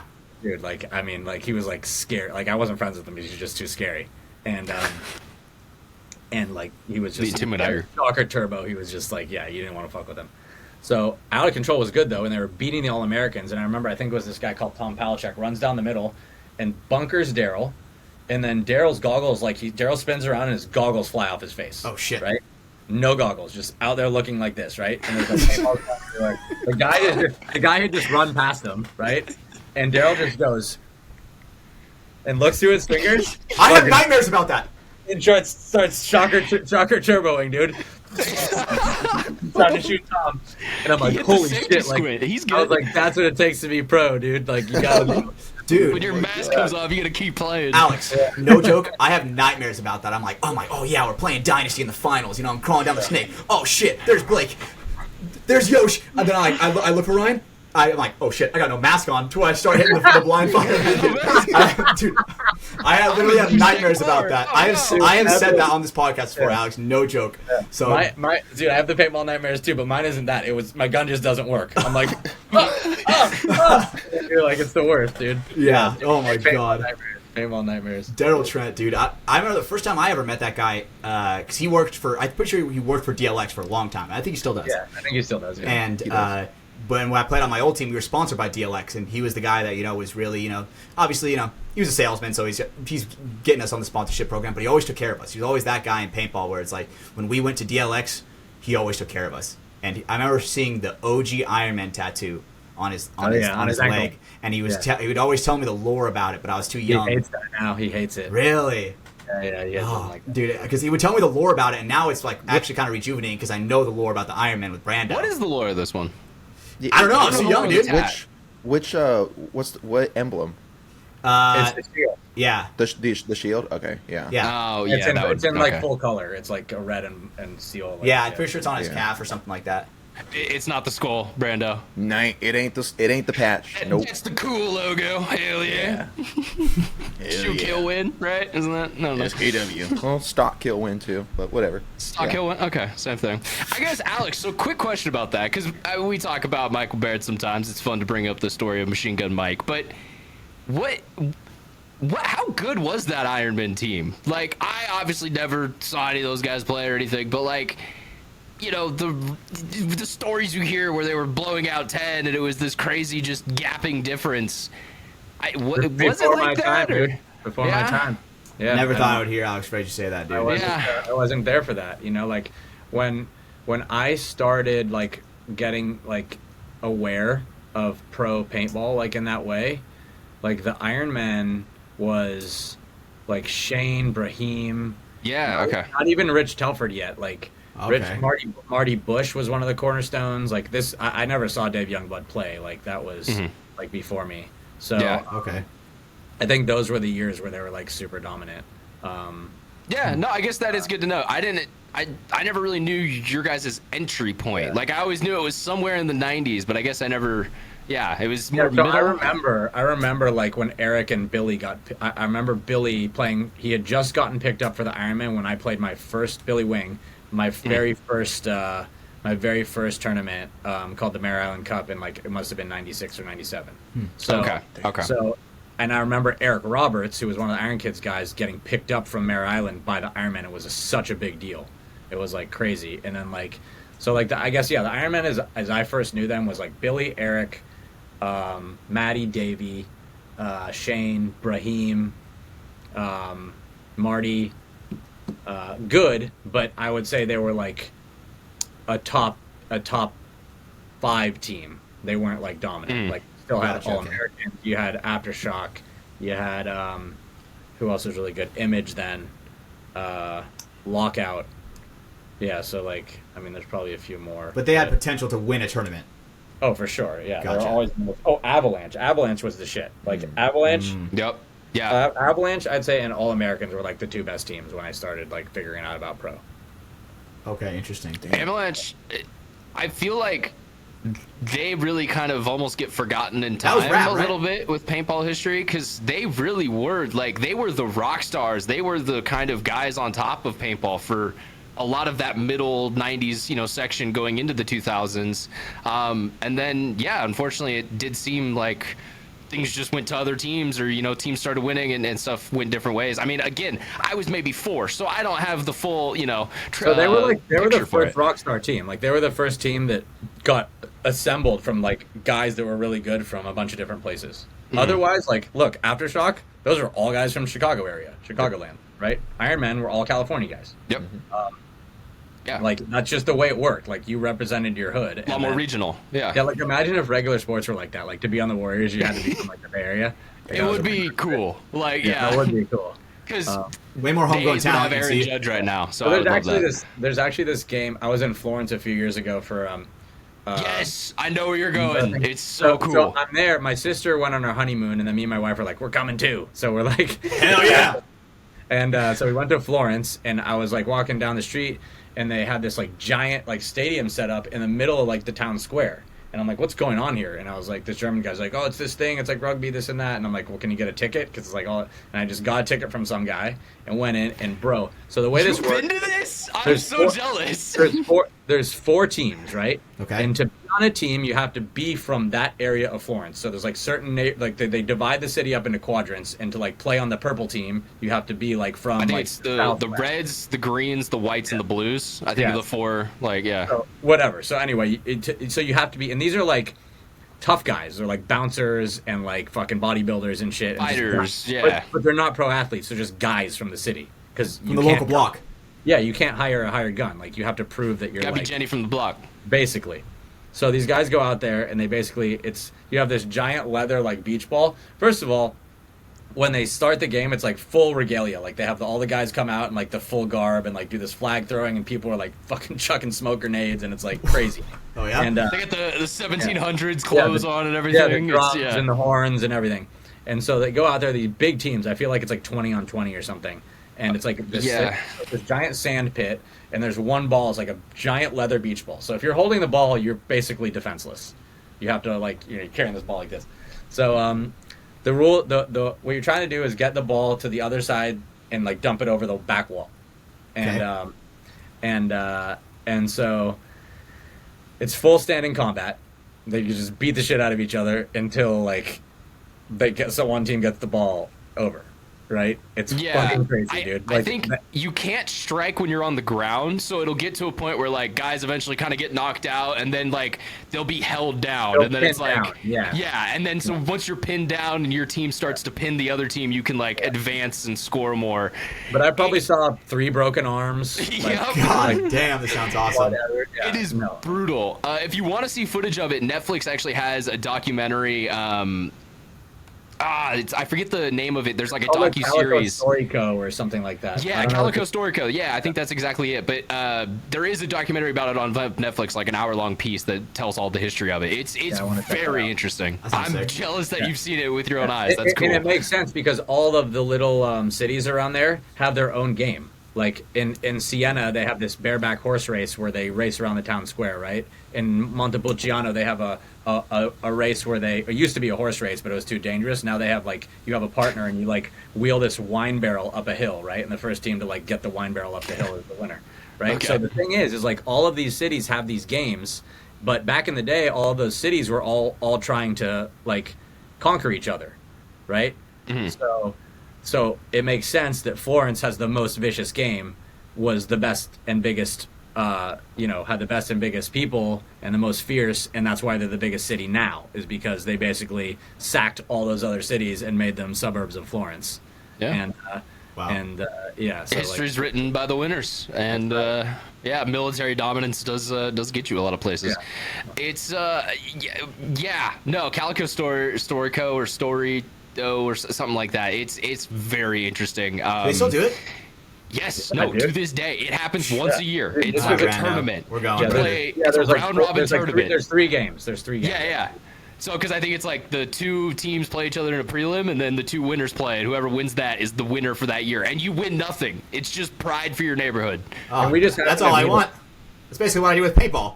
Bro, Well, look at this shit. Pride for my neighborhood, bringing it back to Capital Edge, bro. Check this shit out, dude. Look at this smoke, like this, like green smoke. yeah. What the fuck? Great. It's great. Yeah. And that's like right in the middle of the city, dude. It's like That looks and insane, bro. That's all like I've said this multiple times, but they're like just beating the shit out of each other.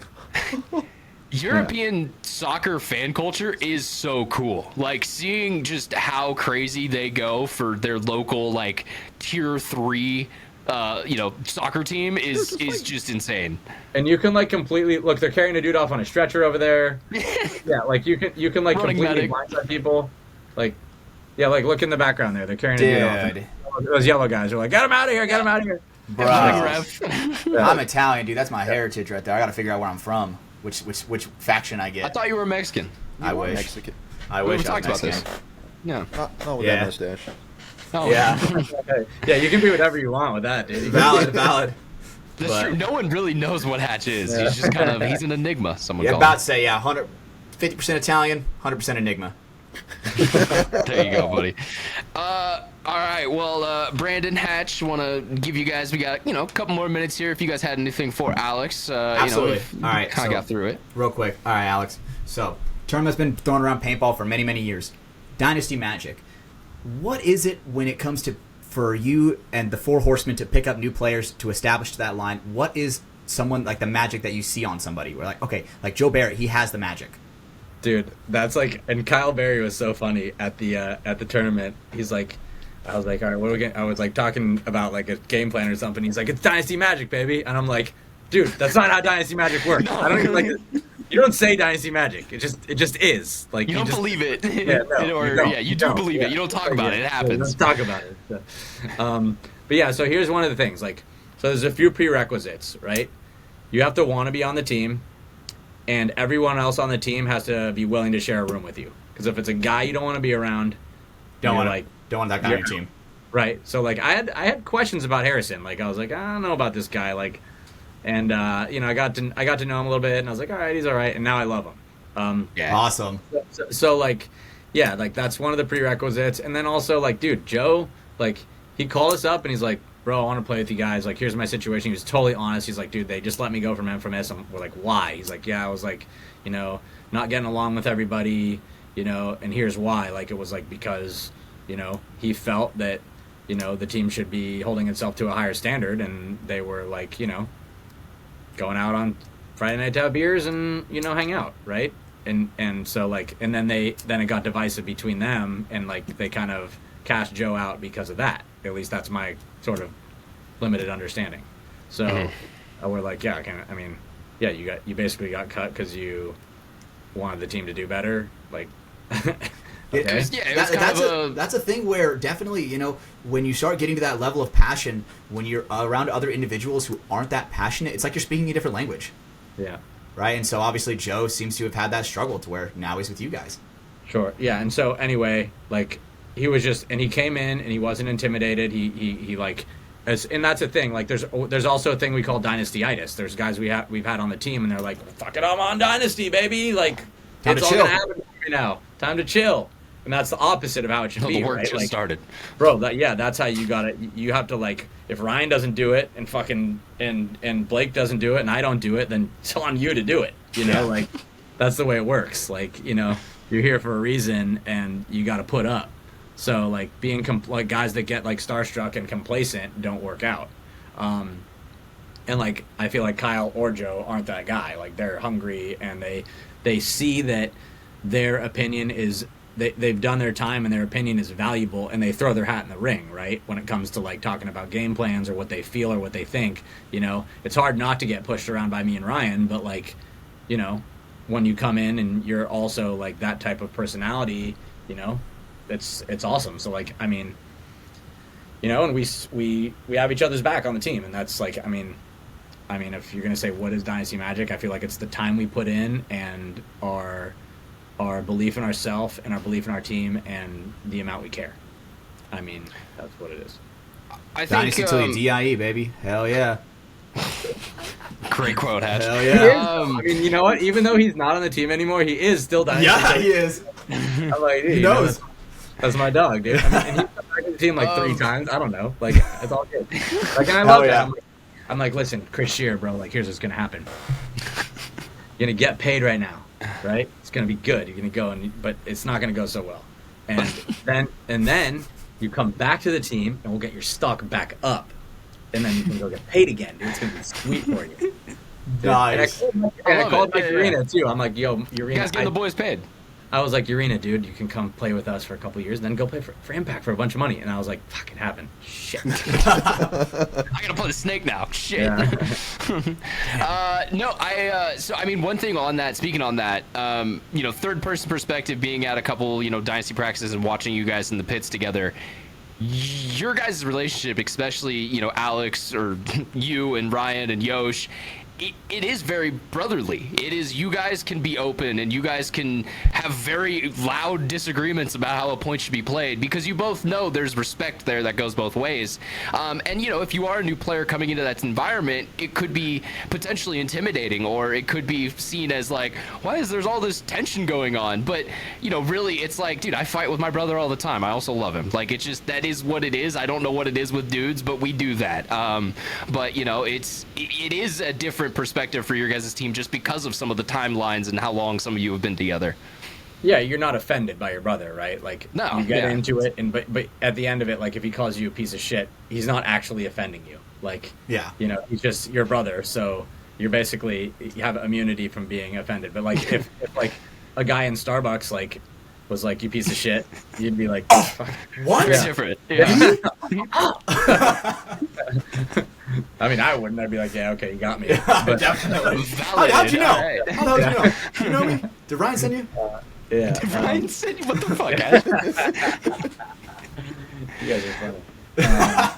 So yeah, I mean, that's the way it is. You around each other, and also you have like, you know, and Joe came right in. Like he came in hot, and he was like, you know, I feel like he got that right away. Like, I know when Joe's passionate about like something on the field, it's not because he doesn't like me. You know, if he calls me out on something, like, I'm like, yeah, maybe like I should be accountable for like my decision that I made, even though I said I was going to do something else when a certain thing happened. And I'm like, you know what, Joe, you're right. But I've learned that over time because like it's so hard to admit that, especially in the moment, like that there's a different way you could have played it. Yes. And someone's like, dude, you should have done this, because in the moment you're like, this is what I saw, right? This is what happened. Here's my excuse for why I did what I did, or here's my explanation for why I did what I did, right? But there really isn't like, and that took, dude, I mean, fuck. Even now when someone's like, dude, why didn't you do this? I'm like, there's a part of me that's like, I feel like attacked. Definitely, that's a thing, for sure. But you aren't being attacked. Yeah. The guy also wants to win, and he's trying to help you most of the time. You know? Yeah. So No, I mean, so we have a D5 team out here, Austinoni, you know, shout out the boys behind me, but there's a kid on that, Wyatt, and I always love Wyatt. giving him critique and feedback because he takes it, But anytime I ask him what he did, that's generally what it is. It's just a question. Because then you see in his brain, he's like, wait, why is he asking me that? Oh, I could, and it's like you see the synapses connect and it fires up, and like that's where it comes from. So yeah, that's a really good point. Of like a lot of the times, anyone who's giving you that advice or feedback, they probably want to help you. I mean, yes, if it's your opponent, maybe they're trying to be coy or something, but yeah, I mean, a lot of the time it's not a personal attack. Yeah, and I will say that's a lot of value in what you just said, and I don't want to gloss over it, but like a great teacher will just teach by asking questions, because it's a disarming thing to do. You're not criticizing. You're asking for someone to give you their experience, right? And you're putting the ball in their court, and that's like, okay, what's your truth about this, for lack of a better term? Yeah. My truth was I saw the guy make the snake, and I was like, I'm just gonna look the other way because I can't shoot him anyway. Sorry, I'm scared. Yeah. And then why did you? And then you got shot in the back. Okay, well, this is why I looked the other way. Maybe it wasn't the right decision. Maybe it was, but here's why, right?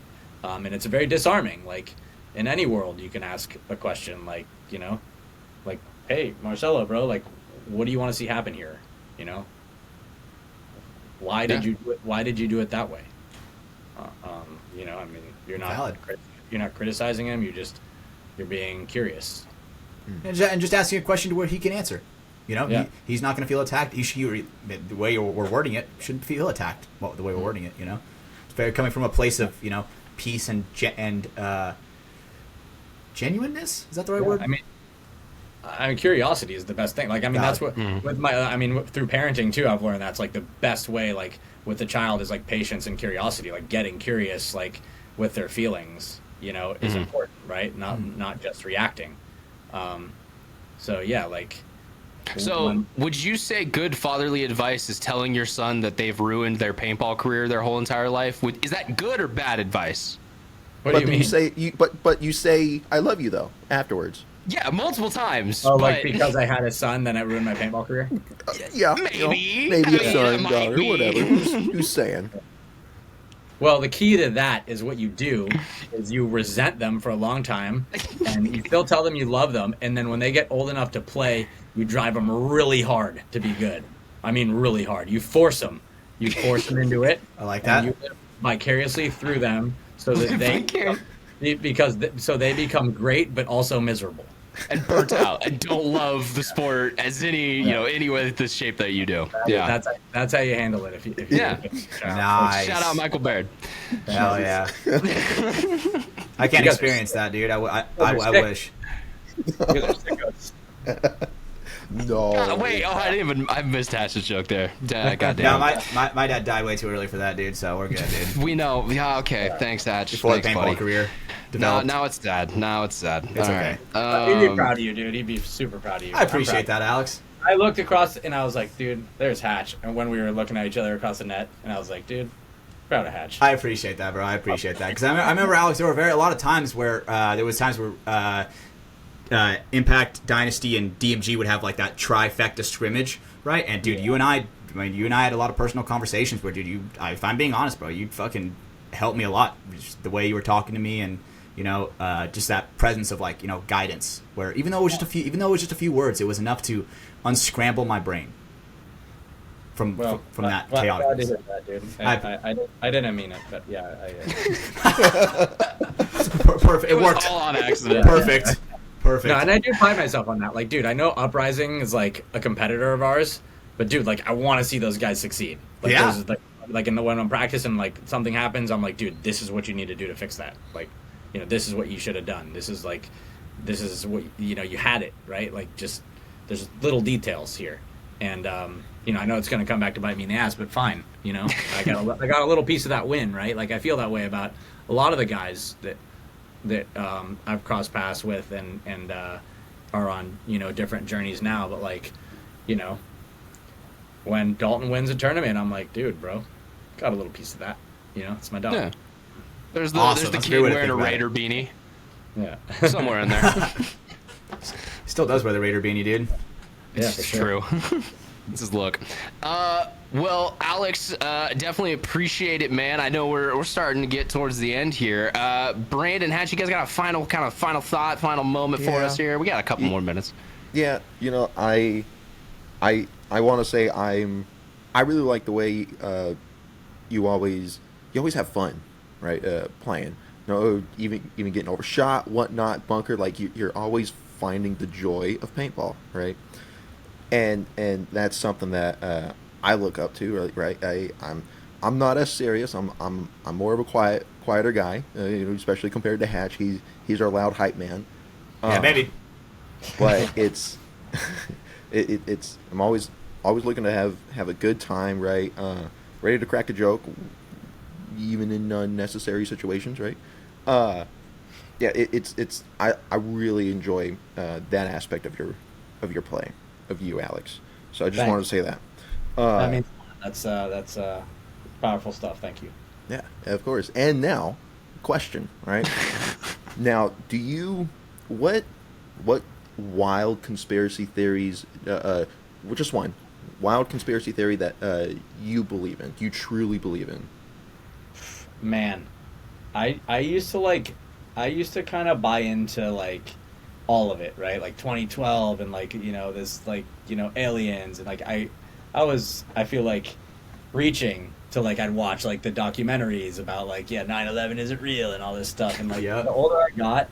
And I will say, I resent that stuff now because when my dad was getting older, he got super into that stuff, and it took him away from me. And I was really? like, dude, this is like, this stuff is just fucking. And he got way like madness, like stuff that's just completely off the Richter, like the flat earther stuff and all that stuff. Oh shit.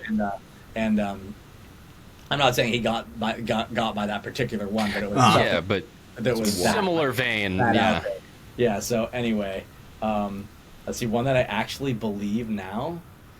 I don't know. I think I kind of like I like the origin of religion, which is like the greatest story ever told. Which is like sort of, it was all started by anthropomorphic symbols based on astrology. Mm-hmm. So like the sun and this was there way before Christianity. It's just like all these religions share so many similarities. But like say the ancient Egyptians had a god for the sun, right? The sun god Ra. Horus or Ra, yeah. I think it's very similar. So is it Ra? Yeah. And so Horus was born on around the summer or the winter solstice, right? Just like Jesus, right? Because that's when the sun starts getting higher in the sky, right? And that brings prosperity and not a lot of it brings the crops grow. The animals aren't out as much during the night. It's warmer during the day. Like things get better around society during spring and the summer. end of winter. It's kind of the end of the dark period. Right. So like the parable there is like the god of the sun defeats the god of the darkness. Okay. Right. Yeah. And then there was the same amount of gods as there were like constellations. So like in all these religions, there's like a common vein of like, okay, the sun travels around with 12 disciples, and in Christianity, like the sun is, if you look at a lot of the parables, is literally the sun, right? Like the Son of God is the sun itself. Gotcha. Right. And it goes back to ancient times, even before Christianity was a thing, where these stories were used to basically tell the stories of the solar bodies that move around and how they affect life on the ground. Yeah, and an early calendar kind of sorts. Kind of, yeah. And I feel like a lot of the world's religions shared those same similarities, and that was the origin of them, right? And it wasn't until like men started to use those stories to their benefit for control or monetary reasons that religion started to get really divisive. You got me, bro. I'm in. Yeah, so I don't know. I don't even know if that's a conspiracy, but it's really interesting, right? I want to look more into that. It's really cool. But it also reminded me of I quickly tried to look for the book. There's a book written about how us humans may want want something to believe in, whether it's God Sapiens? or the sun. Maybe I gotta look at Sapiens it. is a good one where I think they touch on this, but it's less about the religions of the world. It's more about like the human evolution. Yes, yeah, but it's Oh. exactly. It's not the religion. It's something that's we fixate on believing something That there's higher, a higher something. body Yeah. or higher power. There's something like that. above us, or okay. Wow. And you want to believe. I want to believe in something. Yeah, I don't want. absolutely. I don't want to die and just everything goes black. Like I want Shit, to. that's Sounds scary. like it sucks. Yeah, it does, dude. Yeah. But unfortunately, that might be the case. Yeah. It might be. The way I view at it, like, I mean, man, dude, I don't know which religion's right, and hell, that's the whole thing, is you can't know until you go to the end and then you see whatever's next. But it's one of those things that there's so many similarities in all these religions that came from very vast different parts of the world that something happened. I just don't want to get reincarnated as a worm, bro. I mean, fair. Hey, dude, I I don't have know who's heard right. this one, Patch. You'll like this. Okay. So, my buddy used to date this Chinese girl, Like and this. she told me that I think we were eating breakfast, and somebody had some food left on their plate, and she said, you're not going to eat that?" And the person's like, "No, I'm full. I'm not going to eat it." She said, if you don't eat that, when you come back in your next life, you have to eat everything that you wasted, but it's garbage. So What? in my mind, I was like, I'm gonna come back as a raccoon. Holy shit. It's gonna taste great. Dude. What? That is actually awesome, dude. Holy shit. But yeah, no, like you said, Ryan, like I feel like a lot of the world's religions at their core are the stories and the lessons are very very Similar. righteous. Yeah, Yeah. they're similar and they're righteous. They're good. It's like the golden rule and the commandments and like all these things. Morals, yeah, right. Like when you drill down to like the basics of all of it, where there's less ambiguity about like, yeah, okay, I feel like This, other people don't deserve to live. Like you can somehow somebody can interpret it that way, right? Like that's insane. yeah, but when you get to the bare principles of all of them, they really are just about being a better human. And Yep. yeah, no, it's big stuff. We love conspiracies over here. We did a whole show with Nick where we all brought a conspiracy theory and presented it with information. With Nick Laval. He had a great time on that one. I walked up to him one day. I'm like, bro, guess what? All paintballs are flat. No way. You think about it for a second. I'm like trying to like put that image in my head. I'm like, wait a second. Flat paintball theory. Flat paintball theory. Dude. It's because we're actually living in a 4D plane, and paintballs are 3-dimensional shapes, so we can't fully understand it. Yeah, it's a That makes sense, actually. My mind is blowing. Yeah. Well, boys, that does bring us to the end of the podcast for Well, tonight. I'm glad this wasn't live, so you can go through and edit me thoroughly. Yeah, just clean it all up a little bit. Not even, dude. Not even, dude. Do it raw. We do it raw. Oh, yeah. No, do it live. Come on. Do it Get the live. quote Do it right. live! We're not live though. I know. I know the quote. We're not. Tape delay. It You still know, counts. okay, But, one thing before we end it, I gotta say this, I gotta get it off my chest. Alex, I gotta get this off my chest, because I'm not a liar, bro. Can't lie. Dude, when I first got into paintball, I was honestly like, fuck Dynasty. When I first got into paintball, I was like, honestly, they're winning, fuck that. And so, but now that I've watched you throughout like my whole career, dude, what you stand for and everything, bro, that is truly what made me. I came from a negative perspective on Dynasty, and you yourself, not any of the other horsemen, you yourself changed my whole perspective on Dynasty and Dynasty Magic. It's no joke. I'm not even kidding you.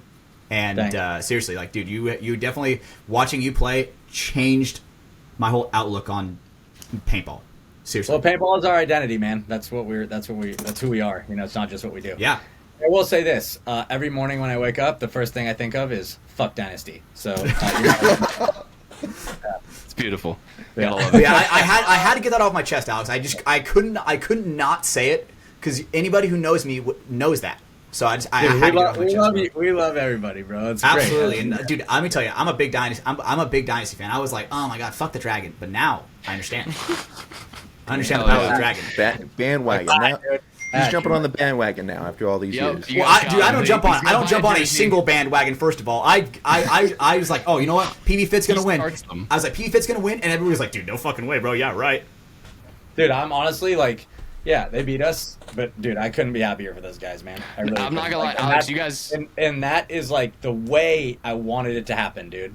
Like the guys that played together for so long and worked hard and were a team and a family. Like those are the guys I want. I don't mind losing to them, man. I really don't. Like, and I was like, you know, the kids that come on the team, and I'm like, dude, you want to play? Like, fucking take it away from me, right? Mhm. And that's how I felt. Like that. That's how I felt that happened, right? Like they earned it. They took it away. They did it like the most admirable way, the way I would have wanted to do it for sure. they made me a lot of money beating you guys multiple times. It was great. Because Kirgo did not think they would. But, boys, we got to bring it to the end of our show. We got a couple housekeeping things. I did want to announce real quick on this show. I actually just last night spent about an hour and a half, 45 minutes with our friend Clint Riddle over at the Joy Paintball. So I will be doing an episode with him shortly. I was over there. Yeah. Twins, Ryan. Love Twins. Clint. Yep. So I followed after you, Hatch. I know you had to get yours out first. So there'll be an episode up with me in, I don't know, some time frame. He told me a week or so, or maybe more. So look out for it. It'll be up. That was a great show. It was fun to chat with him and kind of be an interviewee instead of the interviewer for the first time. Boys, we got a couple things we do every week on the show. Brandon, do we have a cool guy of the week? Oh shit. Yep. Let me copy this real quick. You know, first time. My bad. First time. My ever. man fell asleep. I know. First time? That's crazy. Long time right. listener, first time caller. So this guy. Got nervous because Fraige's here? All or right. what? No. So this guy, it's a TikTok again. Come on, man. This is a New Jersey You firefighter. gotta We were stop talking watching TikTok, bro. dude. Wait, It's great. Okay, it's New Jersey. Wait, I don't know. I know. Okay. I know. There was nothing. You know, we talked shit Better about be New really Jersey. a cool guy. But this is the New Jersey firefighter that exposes his cheating wife at his birthday party. Oh, that's dub. All right, You know? yeah. Yeah. That is what New Jersey Yeah. people do, so it makes sense. Damn straight. Yeah, this guy's name is Nick Galantine. Hey, she's kind of bad, though. Galantine? Yeah. So, yeah, Nick Gallanty, okay. he makes an announcement, you know, thanking everyone and brings his wife up and making it look like, you know, hey, let me get this ring. Takes the ring off her finger, making it look like he's got to give her like a 10 or 15 year upgrade on her wedding ring, and you know, gives her one kiss, and it was like a very aggressive kiss, and he shoves her away and like immediately starts going in on her. Yeah, it's worth a watch. And Okay. people don't know if it's a joke or not, and he keeps going in, and then like her Oh sister. my or God. grandma- Yeah. This it's looks like entertaining. Jersey Shore, man. Like, Straight up. Yeah, straight. wow. So You know, I Stay mean, strong. Oh my God, dude. we do like firefighters. Shout out to the latest New York firefighter, Chris Caputo, by the way. We have not talked about it on the pod, but yeah. Good for him, that's- man. Good for really, him, that's seriously. an awesome, achievement. And obviously now we know New York firefighters better than New Jersey firefighters. This is crazy. Absolutely. What is his name again? Cool guy of the week. Nick Galanto. Nick Gallanto. And I just want to say for the record, I don't Galanti. verify or look into anything that Brandon does for this segment every week. I just present no, it, and he gives me a new person. So Yeah. 100% this week facts. it's a Hey, dude who no, exposes his wife fuck for the cheating. sister. We love it. Fuck the sister. Who's like, what the fuck's wrong with Yeah. you? What the fuck's wrong with her? Yeah. How do you find this? How do you find this? Check. It's in the. It's a little chat in the. If you look at the Yeah, chat on Riverside. on Riverside, if you look Just at the on little the chat. right side of the screen, there should be a little chat bubble just- that can pop Yeah. up. I You see can it. click into it. Okay, great. But yeah, so that's where the video's at. Well, Alex is looking into that. Hatch, do you want to go over our code word of the week? Absolutely, ladies and gentlemen, play like a kid. Boom! You like that? Hey, let's I was go. like, no, this one is gonna. If I don't hit this one, dude, I'm ass. I'm gonna report me if I don't hit that one. But play like a kid. Well, 146 Famous quote by Alex weeks, Fraige. and you've had a great one. So there you go. Good job, buddy. Well, yeah, guys, that is, officially all the things of our show. I got to remind you to make sure you go ahead and drop a rating or a subscription on whatever platform you're listening. Apple Podcasts, Spotify. Go ahead and drop that 5-star. If you're on YouTube, hit the thumbs up button. All those things, they're free, and they really do help support our platform and our podcast. They just push it up further in the algorithm. More people see the show, and then they're able to also, for free, support us and hit the thumbs up and the 5-star rating. Make sure you also subscribe on those platforms as well. You get a notification when the next episode is live and and ready to go. We also got the Patreon. Head on over to patreon.com/Mafia_Productions. You get early access to all the shows, ad-free versions, as well as the bonus content, which is the post show, which we will be jumping into here a little bit in a little bit of time. Patreon, a lot of great times, a lot of fun things over there, extra content, as I mentioned, the ad-free content as well. It is worth it to go check out at patreon.com/Mafia_Productions. And then we also have the sponsors. We got liquidiv.com. Head over there, promo code Mafia_Moffitt at liquidiv.com. Use it at checkout for 20% off and free shipping. We also got NECTR Energy. Look at his face. Look at his face. Look at his face. Energy. There's no way this is real. Oh, There's several angles. I was so confused. But NECTR.energy, make sure you head over there. Use promo code MafiaProductions. Get a buy two, get one free from those boys. And then last but not least, Welt's Clothing. Code FTS. Save yourself some money at checkout. Grab some cool apparel. Support Scott Stew and the boys down in Texas with Welt's. I guess I know it was Greenspan. I know it. Oh my god. All right. Well, with that, Alex, seriously, I mean, 2 hours of your time, we sincerely appreciate it. We always know it's a lot to ask of our guests. And hey, you did more than Todd Martinez, so now you can hold that over him.